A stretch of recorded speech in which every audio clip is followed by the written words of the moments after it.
జీవిత గారి అంతరంగం ఏంటో తెలుసుకునే ప్రయత్నం ఇవాల్టి heart to heart with Swapna. Jeevitha garu నమస్కారం. నమస్తే. Looking really beautiful. Oh thank you. మీరు చూస్తే అనిపిస్తుంది ఎప్పుడు ఇలా కళకళలాడుతూ ఎలా ఉంటారు మీరు? అవునా, ఏమో మేబీ రాజశేఖర్ గారేమో అవునా? Yeah, he keeps me very happy. అందుకే నేను సంతోషంగా ఉండగలుగుతున్నాను బేసికల్గా. అంటే నేను చాలా స్ట్రాంగ్గా బిలీవ్ చేస్తా, family is very important for anybody's happiness or sadness. దుఃఖమైన సంతోషమైన ఇట్ ఈస్ లైక్ మంచి ఫ్యామిలీ ఉంటే it's always nice. So maybe I'm blessed having a good family, Rajasekhar garu and my 2 daughters. Maybe అందుకనే నేను ఇట్లా సంతోషంగా ఉండగలుగుతున్నాను and I'm so grateful to God. Yeah, మీరు ఆయన్ని బాగా చూసుకుంటారా, ఆయన మిమ్మల్ని బాగా చూసుకుంటారా? It's like mutual. యా, అంటే నేను అనేది ఎవరన్నా కూడా లైక్ వైస్ వర్సా లేకపోతే, మ్యూచువల్గా లేకపోతే ఎవరిమి కూడా హ్యాపీగా ఉండలేము అండ్ ఎవరిమి ట్రూగా ఉండలేము. See most of them say Rajasekhar గారిని జీవిత గారు చాలా బాగా చూసుకుంటారు. సి నేను ఆయన్ని బాగా చూసుకోగలిగానంటే ఆయన నన్ను బాగా చూసుకుంటారు కాబట్టి ఇట్స్ లైక్ సింపుల్ లాజిక్. లేదంటే చేయలేము అలాగేనో. It only be an acting and you can't keep acting for a long time. Okay, some time or the other తెలిసిపోతుంది. యా, తెరపై జీవించవచ్చు కానీ జీవిత గారు జీవితంలో యాక్ట్ చేయలేము. Exactly, you're right. I do agree. అందులో మీరు రాజశేఖర్ గారు, మీరు యూఆర్ నోన్ ఫర్, అంటే ఎంత కాంట్రవర్సీ అయినా ఎలాంటి గొడవలు అయినా సరే అసలు ఇక్కడ ఉన్నది బయటకు వచ్చేస్తుంది అని చెప్పేసి ఎక్కడ దాపరికాలు లేవు కదా ఇప్పుడు అస్సలు ఉండవు. అంటే యాక్చువల్గా నేనన్నా కొంచెం హైట్ చేస్తే అంటే సర్టన్ థింగ్స్ మనం చెప్పకుండా ఉంటేనే బాగుంటుందేమో అని నేను కొన్ని ఫీల్ అవుతా. మేబీ అలాంటి నచ్చినప్పుడు కొన్ని విషయాలు చెప్పకుండా మనం అవాయిడ్ చేసేస్తే things will be much better. That's my personal feeling. కానీ రాజశేఖర్ గారికి ఎట్లా అంటే, మీరు ఆయనకు కోట్ల రూపాయలు ఇచ్చి ఇది మీరు హైడ్ చేయండి అంటే కూడా ఆయన చేయలేరు. హీస్ సో ఓపెన్ అనమాట. అంటే చైల్డ్ అని కూడా చెప్పలేం. Even maybe child up to 3 years. A child after 3 years or when 4 ఏళ్ల వచ్చేస్తే పిల్లలు కూడా అబద్ధాలు చెప్తారు. You understand? వెరస్ రాజశేఖర్ గారు నెవర్ డూ దట్. లోపలే అనమాట. మీరు ఎంత చెప్పండి అంటే ఇలా చెప్పడం వల్ల మనకి చాలా లాస్ అవుతుంది అని అనుకున్నా కూడా he can not do that. And that's the main reason. ఆయన చాలా ప్లేసెస్లో he'll put me in front అనమాట. నువ్వే మాట్లాడు అంటారు. ప్రెషర్ ఫీల్ అవ్వరు అప్పుడు? అయ్యో నాకు ఇష్టం లేదు కానీ మా వారిని నమ్ముతారు లేకపోతే. ఎగ్జాక్ట్లీ. అంటే I 200% respect his feelings and I like the way he is. ఆ frankness and openness is what is keeping him so healthy and happy till now. అంటే ఫర్గెట్ అబౌట్ కెరియర్ సక్సెస్ అవన్నీ తర్వాత. మీరు హార్ట్లో when you're so open and when you're so pure మీకు ఏ problem రాదు. Even health wise అవనివ్వండి, look wise అవనివ్వండి, యూ కెన్ బి కూల్. ఆయన హాయిగా ఉంటారు, తింటారు, పడుకుంటారు. Because he doesn't have anything in his heart. He doesn't plan anything. అలాగ మనం once you start planning are మనసులో ఏదన్నా పెట్టుకున్నప్పుడు automatically it will show in every aspect of your life. And that is the best part I like in Rajasekhar గారు. ఆయన అంత పెద్ద hero అందంగా ఉంటారా? Not like that. ఆయన ఈజ్ అ హ్యాండ్సమ్ పర్సన్. ఇదన్నిటికంటే కూడా the best quality in him is that. You find him handsome kada? He is, of course. I do. I know, obviously. Yes. No doubt. And I'm very proud being his wife, undoubtedly. And it's like most of the women, andarki kuda it's like a dream. Manam when we teenage కి వచ్చినప్పుడు నా husband అందంగా, స్మార్ట్గా, హ్యాండ్సమ్గా ఉంటే బాగుంటుందని ప్రతి ఒక్కరు అనుకుంటారు. బట్ అందరికీ అలాంటి అవకాశం రాకపోవచ్చు. I'm one among the luckiest people who have a handsome, good-looking wife. Definitely, ante of course he is lucky to find you. మీలాంటి ఒక అండర్స్టాండింగ్ పార్ట్నర్ అని రావడం. బికాస్ మీ ఇద్దరిని కపుల్ గానే చూస్తారు ఎప్పుడు. ఇన్ఫాక్ట్ మిమ్మల్ని అడిగినప్పుడు కూడా అందుకే మీ ఇద్దరిని కలిపి ఇంటర్వ్యూ అడిగాను. బికాస్ విడదీయలేని జోడి కనిపిస్తారు అలా చూస్తే.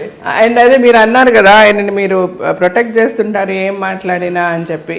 అంటే డెఫినెట్గా ఆయన మాట్లాడేది రైట్, అందులో ఆయన మాట్లాడేది తప్పు కాదు. In a way I'm wrong saying that ఇది మనం చెప్పొద్దు అన్నది. అంటే పొలిటికలీ కరెక్ట్ గా ఉండవసరం లేదంట.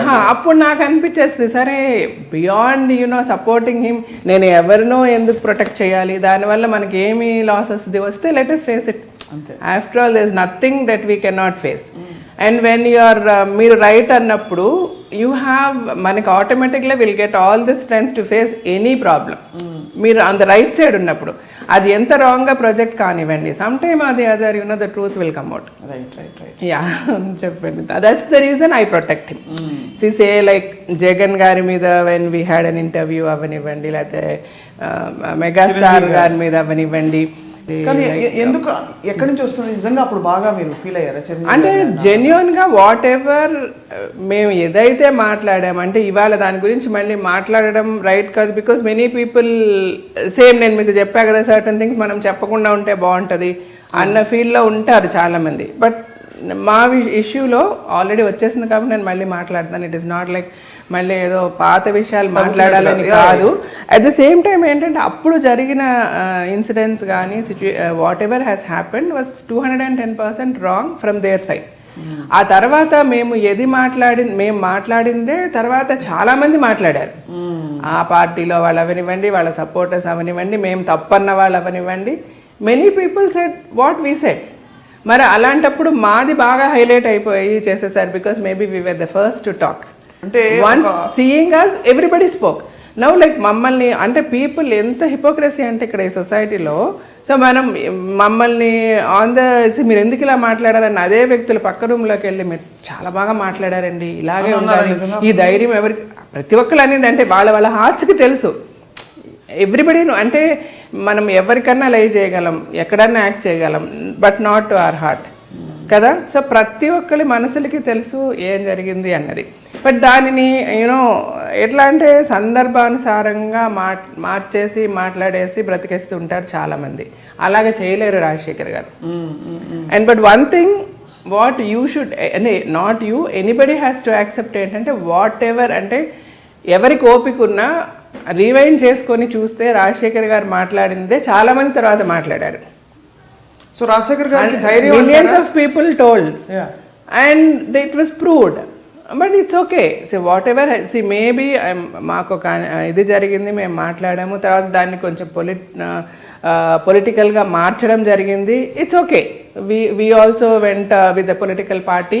Then ఎప్పుడైతే మనం పొలిటికల్ పార్టీతో వెళ్ళామో వీ హ్యాడ్ టు టాక్. మళ్ళీ దాన్నే రిపీట్ చేయాల్సి అంటే ఒకసారి ఒక ఇన్సిడెంట్ అయిపోయింది, మళ్ళీ దాన్ని ఎందుకు మళ్ళీ మాట్లాడారంటే మళ్ళీ మాట్లాడడానికి అవసరం ఏమొచ్చింది when we join a political party. So ఆ political parties main agenda was to talk against this particular party. So we had to continue. మళ్ళీ కంటిన్యూ అయింది.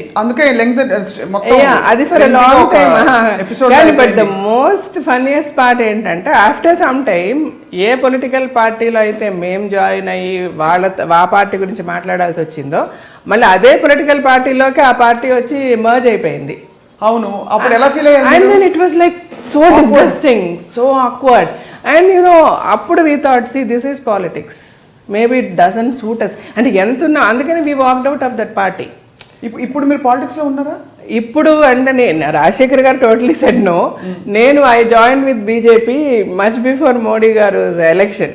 అంటే నాకు I sincerely love the way Modi garu speeches కానీ his vision about the country కానీ నాకు చాలా నచ్చి so I alone join Rajasekhar garu join. That was much before elections. ఆయన ప్రైమ్ మినిస్టర్ అవడానికి ముందే మేము. బట్ ఇన్ జనరల్ మీ ఇద్దరు అంటే ఈ టాపిక్ ఎండ్ చేసే లోపు అంటే మీరిద్దరు వచ్చి పబ్లిక్ స్టేట్మెంట్స్ చేయడం, ఎవరైనా కొంచెం అంటే ఎవరైనా ఉంటే పవర్ఫుల్ పొజిషన్లో వీళ్ళు వచ్చి ఒక సునామీ లాగా పెద్ద కాంట్రవర్షియల్ స్టేట్మెంట్ చేసి వెళ్ళిపోతారు. జీవిత గారు, రాజశేఖర్ గారు అని ఒక పేరు వచ్చింది. Is it true? ఒప్పుకుంటారు? అదే అంటున్నానంటే it was like nothing was plan. Everything was natural అంటే everything was very natural. Even like Chiranjeevi గారి మేము ఎవరి గురించి మాట్లాడాల్సిన అవసరం లేదు. It was only one person about whom we had to speak was Chiranjeevi garu. And Chiranjeevi గారిని సపోర్ట్ చేశారు కాబట్టి పవన్ కళ్యాణ్ గారు, ఆబ్వియస్లీ తర్వాత అరవింద్ గారు, because that was a whole family. We had to talk ఆ ఇష్యూలో. We always had to tell the facts what happened. అప్పుడు కూడా ఆ ఇష్యూని పెద్ద చేసింది వాళ్ళు కానీ మేము కాదు. ఇట్ వాజ్ లైక్ జస్ట్ ఇంటర్వ్యూలో. ఎగ్జాక్ట్లీ ఇంటర్వ్యూలో వాట్ ఈస్ రాంగ్ మీరు అడిగారు. కొత్తగా ఒక పార్టీ పెడుతున్నారు, ఒక XY and Z is starting a new party అండి, నేను మిమ్మల్ని వచ్చి మీరు ఓట్ చేస్తారని అడిగితే మీరు you can give your open opinion కదా, నేను చేస్తాను చేయను. ద సేమ్ వే రాజశేఖర్ గారు సెడ్ వెన్ చిరంజీవి గారు పార్టీ ఓపెన్ చేస్తే మీరు జాయిన్ అవుతారా. So then he said as a megastar I love him, I'm his fan అన్నీ okay, but as a politician I have my own doubts. నేను ఒక పొలిటికల్ పార్టీలో జాయిన్ అవ్వాలంటే obviously I will join some party which is much experienced. అవును, అంటే like I don't know how experienced he is with politics, but with cinema he is amazing, no doubt. He is a super hero. అన్నారు ఆయన. దానిని ఒక పెద్ద ఇష్యూగా చేసింది వాళ్ళ fans రావనివ్వండి, వాళ్ళు లేకపోతే కెమెరాలు పెట్టి షూట్ చేయడం, what ever attack, it was all magnified by them. When they did something, obviously you have to face it, you have to talk. You can't just keep quiet. Why should you keep quiet? Everybody has got their own self-respect. Correct. However big, however small you are. ఇప్పుడు మా ఇంట్లో పని మనిషి ఉంది, maybe she's working under me for 6,000 rupees salary. But if I say something which is not connected to her, she's not going to accept. Just because Jeevitha garu చెప్పారు కదా సరే అమ్మ అని వెళ్ళదు, ఏందమ్మా అట్లా మాట్లాడుతున్నా అంటది, అంటదా లేదా? When something is hurt you have to talk. ఇప్పుడు ఎలా ఉన్నాయి మీ టర్మ్స్? అంటే ఆ తర్వాత ఆయన అంటే చాలా సార్లు అంటే మధ్యలో అట్లా అయినా, but after period of time yeah meet functions లో కలిసినప్పుడు మాట్లాడడం చేయడం, నౌ వి ఆర్ ఫైన్. ఈ విషయం అస్సలు లేదు ఈ విషయం గురించి, అండ్ ఇట్స్ వెరీ ఆక్వర్డ్. ఆయన అడగలేరు, మేము మాట్లాడలేము, బట్ జనరల్ గా కలుస్తాము, మాట్లాడతాము ఫంక్షన్స్ లో. ఇప్పుడు కూడా ఒక చూస్తే ఒపోనెంట్స్ మీరు, ఆయన కాంగ్రెస్ లో ఉన్నారు, మీరు బీజేపీ. అంటే ఇంకా నేను ఆ తర్వాత ఆఫ్టర్ చిరంజీవి గారు కాంగ్రెస్ లో జాయిన్ అయిపోయి అంత ఇది అయిపోయిన తర్వాత పాలిటిక్స్ ని నేను వేరే విజన్ లో చూడడం మొదలు పెట్టేశాను. It's like totally different scene. అంటే అక్కడ there is no enemy, there is no friend. Politics లో అందరూ ఎనిమీసే, అందరూ ఫ్రెండ్సే. It's like that, and if you can gel into it, you can walk into it, otherwise you just get out of it. And you can never think of correcting it, or you can never think of, not even dream about it. That's what I felt. Whatever in the small journey of mine in this politics, what I saw.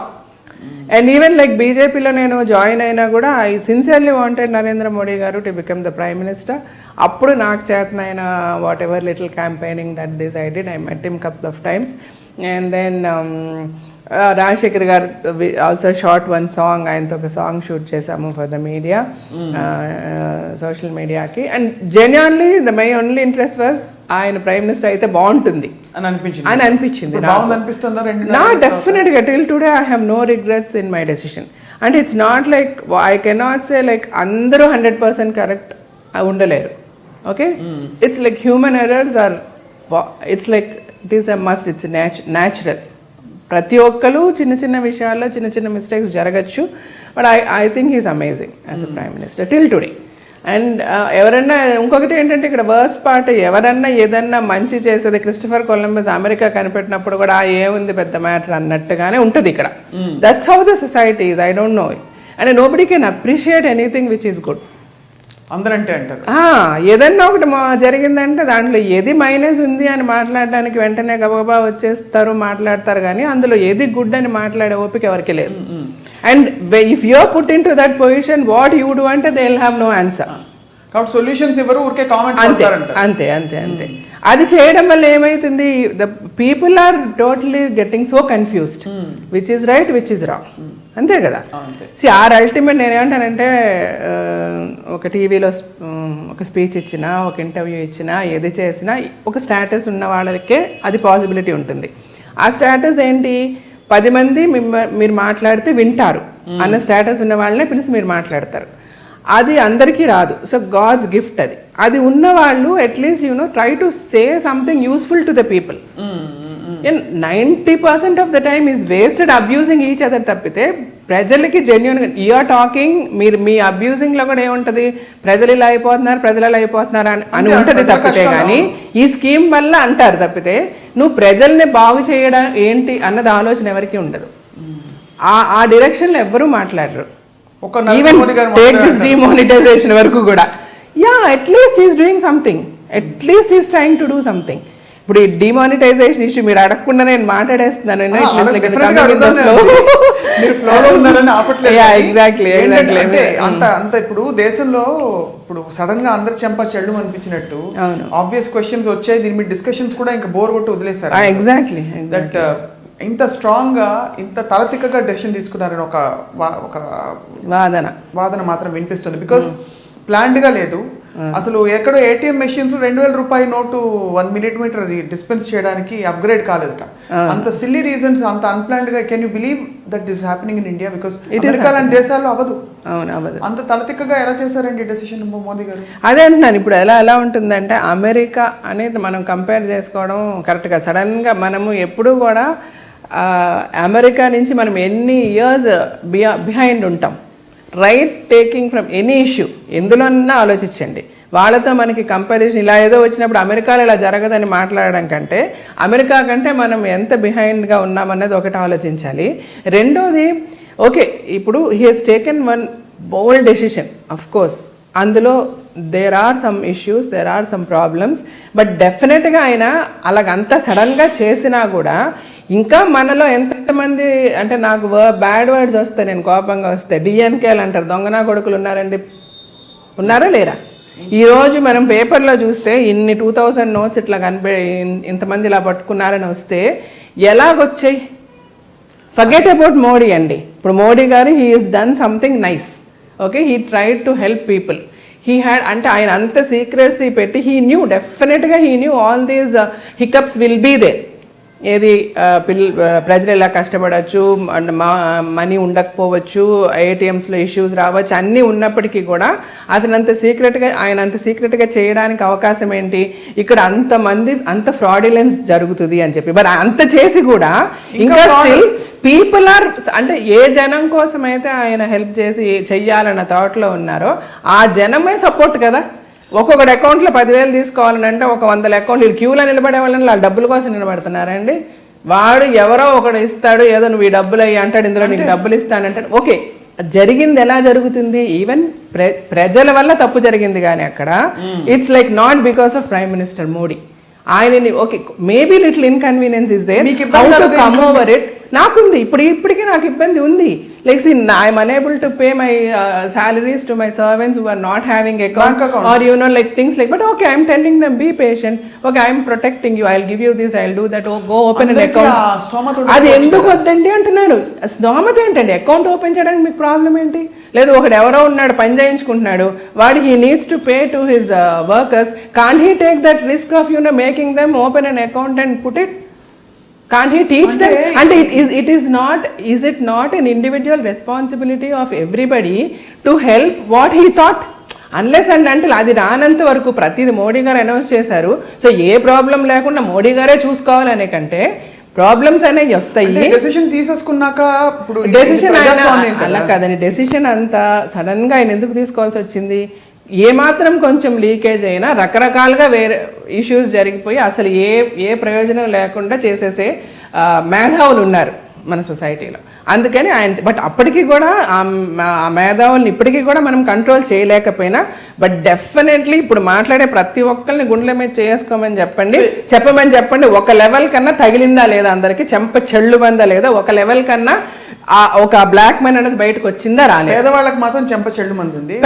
అంటే నేను అనేది పేదవాళ్ళు మీరు అనుకుంటున్నారండి పేదవాళ్ళకి చెంప చెల్లు, అలాగేమీ లేదు స్వప్న గారు. This is all more a talk. ఇప్పుడు మా ఇంట్లో పని వాళ్ళు ఉన్నారు, వీళ్ళందరూ పేదవాళ్ళే. నేను అడుగుతాను మీకు అంత కష్టం వేసి అంతేమీ లేదమ్మా, యాక్చువల్గా ఏమీ లేదు. వీళ్ళు క్యూలో నిలబడే వాళ్ళందరూ కూడా వాళ్ళ సొంత డబ్బుల గురించి చేసేవాళ్ళు చాలా తక్కువ మంది. జెన్యున్గా సఫర్ అయ్యే వాళ్ళు ఎవరు కూడా, కామన్ పబ్లిక్ కూడా ఏమాత్రం ఆలోచించే వాళ్ళు కూడా, అంటే ఎంత ఇది రాంగ్ అని మీరు మాట్లాడతారు అంత రైట్ అని మాట్లాడే వాళ్ళు కొన్ని 100 మంది ఉన్నారు. దాన్ని ఎందుకు మీరు ప్రొజెక్ట్ చేయటం లేదు? ఇప్పుడు మీడియా ఉందండి, సో మీరు టీవీ వెళ్ళిపోయి ఒక కెమెరా పెట్టుకొని ఒక ఎమ్మెల్యేనో ఒక ఎంపీనో ఒక రోజా గారు ఇంకొకరే వెళ్ళిపోయి బ్యాంక్ ముందు ఇది ఎందుకు చేయటం లేదని అడిగేది వేస్తున్నారు మీరు. అదే పక్కన ఉంటే ఒక 10 మంది ఇట్స్ ఓకే అండి, నేను క్యూలో నిలబడి నేను డబ్బులు తీసుకుంటా, I'm happy, something is nice is happening అనే వాళ్ళు కూడా చాలా మంది ఉన్నారు. అది కూడా వస్తుందండి. అది ఎంత పర్సెంటేజ్ వస్తుంది అంటే ఒకటేంటంటే చెప్తున్న వాళ్ళు కూడా ఇబ్బందులు అయితే పడుతున్నారు. ఎగ్జాక్ట్లీ నేను పడుతున్నాను. నేను అనేది అంటే this is not permanent. Everybody knows. When will it solve? ఈ టాపిక్ క్లోజ్ చేస్తూ బికాస్ వెన్ విల్ అదే అంటే ఇట్ ఈస్ నాట్ లైక్ మీరు ఇచ్చేసి ఇట్లా ఒక డెడ్ లైన్ వేసేసి సాల్వ్ అయిపోద్ది అని చెప్పడానికి ఎవరి వల్ల కుదరదండి. But every attempt is made and this is something which is not ఇన్సాల్యబుల్.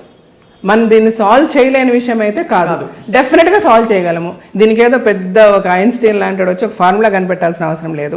దీనికి మెథడ్స్ అన్ని చాలా ఈజీగా ఉన్నాయి to sort it out. All we need is little time, be patient, things are going to work. ఇప్పుడు రేపు సడన్ గా ఇప్పుడు అందరూ దొంగ నోట్లు మార్చేసి 2000 నోట్లు పెట్టేసుకున్నారు స్వప్న గారు. రేపు సడన్ గా ఆయన 2000 నోట్లు బ్యాన్ చేశారు, ఏమైపోతారు? రావాల్సిందేగా మనీ మొత్తం బయటికి, లేదా ఎఫెక్టెడ్ పీపుల్ ఎఫెక్ట్ అవ్వాల్సిందే కదా. He could do it or not, he is going to do it. To just see. So చూద్దాం అయితే watch out. And this is going to be a very successful move of Modi garu and nenu I mean of the Prime Minister, which is going to be very successful. Maybe initially he is going అంటే ఏదన్నా మంచి చెప్పే ముందు చాలా పడాల్సి వస్తుంది. ఏదంటారు చూసారా, కాసే చెట్టు మీద రాళ్ళు అన్నట్టుగా. He will do it. అంటే ఇట్స్ నాట్ నేను బీజేపీలో ఉన్నానన్న దాని గురించి కానీ, అసలు బీజేపీలో ఉన్నాను కూడా నాకు తెలియలేదు. ఎప్పుడో నేను వెళ్ళేసి ఎలక్షన్ క్యాంపెయిన్ చేసిన తర్వాత people know that I'm nowhere. But even then as ఒక సిటిజన్ ఆఫ్ ఇండియా నేను చూస్తూ నా చుట్టూ ఉన్న సరౌండింగ్స్ ఏం చెయ్యాలి, ఏం చేయగలం అంటే ఏమీ చేయలేము మనం అని అనుకునే పరిస్థితుల్లో నిజంగా నాకు అనిపిస్తుంది. Individual you SIT back, you become a politician also, you can't do anything. ఇక్కడ ఎలా ఉన్నదంటే ప్రజలు, నేననేది ఓటింగ్ సిస్టమే కరెక్ట్ లేదు, మన ప్రజల్లోనే తప్పులు ఉన్నాయి. ఇప్పుడు మీరు పార్టీని చూసి ఎందుకు ఓట్ చేస్తారు, మనిషిని చూసి ఓట్ చేయండి. The day you start voting looking at the people calibre of the person calibre చూసి వాడు చేయగలడా లేడా అని ఆలోచించి మీరు ఓట్ చేసిన రోజు దేశం బాగుపడుతుంది. You never do that. పార్టీని చూసి కదా మనం ఓట్ వేసేది. రైట్. మనకి ఆఫ్ కోర్స్ పొలిటికల్లీ మీరు చాలా చార్జ్డ్ అప్ గా ఉన్నారు, పార్టీలో లేనంటే. No, I'm not in. I'm definitely not in. And I am there, but actively you don't see me. But there is an issue I'm just trying to talk about it and what I genuinely feel. అంటే నేను అనేది ఏదో అలాగని నరేంద్ర మోడీ గారు చేసిన దానివల్ల ఏమి మైనస్లు రాలేదని అనడాలే. But it's like take it as a human error, try to solve it and try to give your suggestions to solve it. What is the human error making the decision? Not making a decision. Maybe like కొంచెం initiatives తీసుకొని ఇప్పుడు ఏటీఎంలు అంటారా లేకపోతే డబ్బులు crunch అంటారా ఇలాంటివన్నీ లేకుండా ముందే ప్లాన్ చేసి ఇప్పుడు ఏవైతే ఇష్యూస్ చెప్తున్నారో క్యూల్లో నిలబడుతున్నాం లేకపోతే ఏటీఎంలు బంద్ చేయట్లేదు ఇలాంటివన్నీ జరగకుండా ముందే కొంచెం ఏటీఎంస్ రెక్టిఫై చేసి ఉండొచ్చా, లేకపోతే ఇంకొంచెం మనీ ముందే ప్రింట్ చేసి ఉండొచ్చా, ఇలాంటివన్నీ మనకు అనిపించినప్పటికీ ఆయనకి మనకంటే ఎక్కువ అనిపించుంటాయి డెఫినెట్గా. దానికి పాసిబిలిటీ లేదు కాబట్టి ఆయన చేసి ఉండరు. బట్ ఈవెన్ దెన్ అలాంటివి తప్పులే అని అన్నా కూడా మేధావులు, నాకు అంత నాలెడ్జ్ లేదు, నేను చదువుకోలేదు, నేను I'm just whatever all my knowledge is my experience in life, what I see, దాంతోనే మాట్లాడుతున్నా. దాంతో నేను ఏమంటానంటే అలాంటిది జరిగున్నా, ఎర్రర్ జరిగున్నా, ఇది తప్పు అని అనిపించినా దాన్ని ఎలా రెక్టిఫై చేయాలని మీరు ఆలోచన చెప్పడం మానేసి ఇది తప్పు అని ఎందుకు మాట్లాడుతున్నారు అంటున్నా. అదే వస్తుంది. That is going to dominate now. You see, initially all opposition parties, they blah blah blah blah blah, they're just going to keep quiet, keep shut, like మన రాహుల్ గాంధీ గారు మాట్లాడకుండా వెళ్ళిపోయినట్టు పార్లమెంట్ లో. And finally people are all intellectuals are going to come forward giving solutions and things are going to work. That is my strong feeling. We'll wait and see. Adi, that's a time bound thing. Exactly. But mana interview heart to heart timeless ellakalam I dream lo undipothund kanaka. I know, yes. But ante what is fascinating about you is Jeevitha garu oka చాలా పెద్ద gap వచ్చినప్పుడు cinema ఇండస్ట్రీలో heroine oriented పాత్రలకి మీరు ఒక శక్తిలా దూసుకొచ్చారు. అంటే yes I can show you what it is, ఎలా చేయొచ్చు అని చెప్పి. అసలు అవి చేయడం ఒక ఎత్తు అయితే వాటి నుంచి తప్పుకోవడం అంతకంటే పెద్ద డెసిషన్. Yes, correct. సో ఎలా అంటే స్టార్టెడ్ విత్ తమిళ్తో మొదలు పెట్టారు. అవునండి, తమిళ్తో. అంటే తమిళ్లో యాక్చువల్గా నేను ఫ్రాంక్లీ స్పీకింగ్ నేను 16-17 years టి రాజేందర్ గారు అని is a very well known director అక్కడ. అప్పుడు ఈ వాజ్ లైక్ కంటిన్యూస్ సక్సెసెస్లో ఉన్నారు. ఆయనే నళిని, అమల వీళ్ళందరినీ కూడా ఇంట్రడ్యూస్ చేసింది, అమలా గారిని వీళ్ళందరినీ. తర్వాత he saw me and he asked me to act in films. I acted in his movie. ఎక్కడ చూసారు మిమ్మల్ని ఆయన? యాక్చువల్గా అక్కడ చెన్నైలో వాణి మహల్ అని ఇప్పుడు మన రవీంద్ర భారతిలో చాలా ఫేమస్ అది. అక్కడికి ఆయన ఏదో వచ్చిన్నారు. నేను I was passing that way to my friends place something. అప్పుడు నేను 9th లోనో 10th లోనో ఉన్నాను అనమాట. So then suddenly he stopped me and he said, I am T. Rajendra Amma, will you act in my film? So, ఇనీషియల్గా కొంచెం నేను భయపడ్డా. సడన్లీ సంబడి కమ్స్ అండ్ ఆస్ అండ్ దెన్ ఆయన టీ రాజనగానే I could recognise him. But at the same time I said నాకు తెలియదండి, I don't know whether I don't know what to say. మీ ఇల్లు ఎక్కడమ్మా అన్నారు, పక్కనే ఉండింది మా ఇల్లు, అది చూపించాను. సరే okay I will come and talk అని వెళ్ళిపోయారు. ఆ తర్వాత ఆఫ్టర్ ఇయర్ హీ కేమ్. నేను +1 చేసేటప్పుడు వచ్చారు మా ఇంటికి.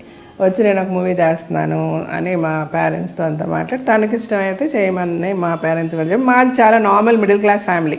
So they were also very excited, సినిమాలో చేయమని అడిగారు అని అంటే. సో మా ఫాదర్ అయితే తన ఇష్టం అన్నారు, అట్లా చేశాను. అదెల్లా ఉంది சொல்ல మాటాங்க. And I never used to be అలగి ఆల్సో. ఇప్పుడు కూడా ఐ హావ్ ఎ ఫీలింగ్ నేను అందంగా ఉంటానని. 2 జళ్ళు అతిలోక సుందరిని కాదని చెప్పి రాజశేఖర్ గారు అబ్బా అంత లేదు, అట్లా కాదు. తెలుసు కదా, పరిస్థితి కూడా వచ్చిందని. అంటే వాళ్ళ ఫాదర్ రాజశేఖర్ ఫాదర్ ఫ్రెండ్స్ అన్నమాట. సో ఇద్దరు శ్రీదేవి గారు శ్రీలత గారు చేసుకోవాలని వాళ్ళు అనుకున్నారు. బట్ అప్పట్లో కాదు అని చెప్పి వీడింట్లో సినిమా యాక్ట్రెస్ వద్దని అనుకున్నా కూడా అవును పోరాడి చేసుకున్నాను. అయ్యో అట్లాగేం కాదు. నా స్కూల్ డేస్లో కూడా నేను పెద్ద అలాగే అనేం కాదు. బాగా నువ్వు తలకు నూనె పెట్టుకొని ఇంత పెద్ద బొట్టు పెట్టుకొని I always use to keep a very big bottu, పెద్ద బొట్టు ఉండేది అనమాట. సో స్కూల్లో కూడా నన్ను పెద్ద బొట్టు పద్మ, యాక్చువల్గా నా పేరు పద్మ, మూవీ నేమే జీవిత. పెద్ద బొట్టు పద్మ అనే పిలిచేవాళ్ళు అందరూ మా స్కూల్లో. ఎప్పుడు జీన్స్ స్కర్ట్స్ ఇలా మోడర్న్ డ్రెస్సులు వేసుకుని గుర్తులేదా? అంటే తమిళ్ మూవీస్లో నేను వేసుకున్నాను. అప్పుడు అంత పెద్దగా తెలియదు నా, వాళ్ళు ఏం చెప్తే కాస్ట్యూమ్స్ అది వేసుకోవడం. But my personal interest was never modern clothes. అంటే always I had a feeling నాకు అవి సూట్ కావని, నాట్ బికాస్ ఐ వేసుకోకూడదని కాదు, నాకు సూట్ కావు. నాకు సూట్ అయ్యేది సల్వార్ ఆర్ శారీని అని, or half sari. I use to wear half saris ఎక్కువ, తర్వాత శారీ. అది నా పర్సనల్ చాయిస్. బట్ మూవీస్లో తమిళ్లో వేసుకున్నాను, తెలుగులోనే. తెలుగు ఐ స్టార్టెడ్ విత్ తలంబ్రాలుతో. ఇంకా అసలు అన్ని అట్లాంటి క్యారెక్టర్సే, ఆల్ హోమ్లీ క్యారెక్టర్సే చేయడం వల్ల I didn't wear that kind of costumes. పాట పాడతాను, ఏం గుర్తొస్తుంది చెప్తారా? చెప్తాను. ఇది చెరగని శ్రీకారం, అంతేనా? అంతే. అలా చెరగని ప్రేమ అక్కడ స్టార్ట్ అయిందా, అంతకు ముందు స్టార్ట్ అయిందా? తలంబ్రాలు కదా, చెరగని ప్రేమకు శ్రీకారం ఇది కదా, అంకుశం. ఫస్ట్ మూవీ వాజ్ తలంబ్రాలు కదా మాది. తలంబ్రాలు అప్పుడే స్టార్ట్ అయింది అంటే తలంబ్రాలు మూవీ అప్పుడు అంటే మూవీ రిలీజ్ అయిన తర్వాత most of the time. And అది that was a very big hit కదా. సో చాలా ఊళ్ళు కలిసి తిరగడము, అన్ని ఊళ్ళలో ఫంక్షన్స్ ఉండేవి దానికి.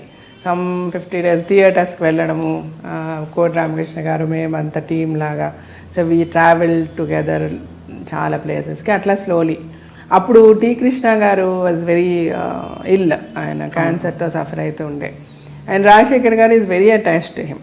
సో ఆయన గురించి ఎక్కువ అట్లా he always use to feel very sad for him అనమాట. ఆయన గురించి ఎక్కువ డిస్కషన్ ఉండేది మా మధ్య. సో ఇలాగ అయింది, అలా అయింది, I'm feeling so sad, we're unable to do anything, అట్లా చాలా ఫీల్ అవుతూ ఉండేవారు ఆయన. సో అట్లా స్లోలీ బికేమ్ గుడ్ ఫ్రెండ్స్. కానీ మాకు all the time we always thought we can never get married అని. ఎందుకంటే రాజశేఖర్ గారి వాళ్ళ his father is a police officer, ఆయన వాళ్ళ ఫ్యామిలీ అంతా పోలీస్ ఫ్యామిలీ, అండ్ ఆయన డాక్టరు. ఈయన యాక్టింగ్కి వాళ్ళు ఒప్పుకోవడమే పెద్ద విషయం. వాళ్ళ ఇంట్లో పెద్ద పెద్ద గొడవలు చేసి ఈయన యాక్ట్ చేయడానికి యాక్సెప్ట్ చేశారు వాళ్ళ ఇంట్లో. అప్పుడు వాళ్ళ మదర్ ఫస్ట్ కండిషన్ వాజ్, నువ్వు ఎవరు ఆర్టిస్ట్ని పెళ్లి చేసుకోకూడదని ఆవిడ ప్రామిస్ తీసుకున్నాను. He got in to acting. So beginning నుంచి రాజశేఖర్ గారు use to say that we cannot get married అన్నది మా ఇద్దరికి చాలా క్లారిటీ ఉండేది. ఇష్టపడ్డారు వీ లైక్ ఈచ్ అదర్, చాలా ఇష్టపడేవాళ్ళమి. అండ్ అంటే he always use to like the way I'm. ఇలా ఉంటే బాగుంటుంది, like whom ever I get married, ఇంత understanding, or he likes the way I always seeing me in sarees. తనకు అట్లాగ ఇష్టము ట్రెడిషనల్గా. So and then we used to go to temples together. అలా చాలా మాట్లాడుకునేవాళ్ళము. అప్పుడు we used to be very good friends. ఇంకా there was nothing we used to hide. And నాకు ఎక్కువ తన దగ్గర నచ్చింది ఏంటంటే, day one he said, see, this relationship is going to be a good friendly relation because my parents are never going to accept for our marriage అన్నది. So all that I liked. That was very ఇంకా that made me love him more in fact rather. అంటే ఏదో cheat ఈ అమ్మాయి నన్ను ఇష్టపడుతుందో లేకపోతే you know she how the men are. మన ఇప్పుడు దేర్ ఇస్ నథింగ్ మనము హైడ్ చేయాల్సింది ఇందులో.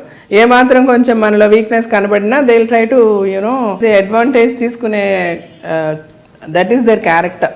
కాలం అని చెప్పను ఎప్పుడు అంటే అలా అంటే అడ్వాంటేజ్ కాదు, ప్రేమలో ఉన్నప్పుడు న్యాచురలీ గెట్ క్లోజ్ కదా, క్లోజ్ నో క్లోజ్ అయినా కూడా he was very clear about his plan of life. కానీ అండ్ నాకు చాలా క్లియర్ చెప్పారండి this is what is going to happen అని. And we were very good friends. అంటే దెర్ వాజ్ నథింగ్. ఆయన ఎలా ఉండేదంటే ఆయన పెళ్లి చూపులకి వెళ్ళి వచ్చినప్పుడల్లా నాకు చెప్తుండేవారు, ఇవాళ ఇలా వెళ్ళాము, we saw some one girl somehow మా మదర్ గురించి వెళ్ళాను కానీ I couldn't get convinced. I said no. And he hated to go for పెళ్లి చూపులు. తనకి నచ్చదు. ఎందుకంటే నేను మెంటల్గా ప్రిపేర్డ్గా లేను. వెళ్ళి నాకు అమ్మాయి నచ్చలేదు అని చెప్తే షీల్ ఫీల్ బ్యాడ్. అందుకని he always wanted to avoid. But అప్పటికి కూడా చాలా ఫోర్స్ చేస్తే ఒకటి రెండు చోట్లకి వెళ్ళినా ఇన్సెక్యూర్ గా ఉండేది కదా. అంటే ఇన్సెక్యూర్ గా అంటే తెలిసిన ఒక మనిషి మీద మనం ఎమోషన్ డే 1 నుంచి నేను ఓపెన్ గా చెప్పేస్తా. డే 1 నుంచి it was very clear that we can never get married. But I like him and I love him rather. So I made it very clear to him and he made it very clear to me. Yes, I like you, I love you too. So I all the time I would like to be with you. But at the same time మనిద్దరి పెళ్ళి ఈ మాటల్లో ఎక్కువ English వస్తుంది. Problem మనం చెన్నైలో చదివిన వాళ్ళందరికీ కూడా ప్రాబ్లం. చెన్నైలో చదివిన వాళ్ళందరికీ అందరికీ ప్రాబ్లం. కానీ రాజశేఖర్ గారి కంటే మీరు తెలుగు చాలా బాగుంటుందండి. అవునవును, ఆయన మోర్ కంఫర్టబుల్ విత్ తమిళ్ కదా. తమిళ్. సో అయితే ఏం చెప్తున్నాను, ముందు నుంచి తెలుసు తనైతే తను నన్ను చేసుకోలేరని. అలాగే నాకు కూడా తెలుసు మా ఇద్దరి పెళ్లి జరగదు బికాస్ వాళ్ళ ఇంట్లో ఒప్పుకోరు అని చెప్పి. But even then we liked each other. We very very చాలా ఓపెన్గా అంటే బాగా కలుస్తాయి మా ఇద్దరి వ్యూస్. మేము ఇద్దరం పెళ్లి చేసుకుంటే బాగుంటుంది కానీ బట్ అందరికీ నచ్చి చేసుకోవాలి అన్నది తన థాట్. వాళ్ళ ఇంట్లో వాళ్ళు యాక్సెప్ట్ చేస్తేనే తను పెళ్లి చేసుకోవాలి, లేదంటే చేసుకోకూడదు అన్నది. తనకి యాక్సిడెంట్ అయింది కదా మగాడు మూవీలో, అదే దాని వల్లనే అయింది. అట్లాగా అంటే వాళ్ళు చూసి అప్పుడు వాళ్ళు నాతో ఇంటరాక్ట్ అయ్యే అవకాశం వచ్చింది, నా గురించి తెలుసుకొని. లేకపోతే ఎన్నిసార్లు వాళ్ళు కాదన్నా కూడా నా సైడ్ ఎప్పుడు అడ్వాంటేజ్ తీసుకోవడం అనేది ఉండేది కాదు. నేను రాజశేఖర్ గారు వెళ్ళి పెళ్లి చూపులు చూసి ఆయన పెళ్లి చేసుకుంటానని చెప్పేవారు. వాళ్ళ అమ్మ ఎవరిని చూస్తే వాళ్ళని చేసి ఈవెన్ ఇంటర్వ్యూస్లో కూడా అట్లాగే చెప్పేవాళ్ళు.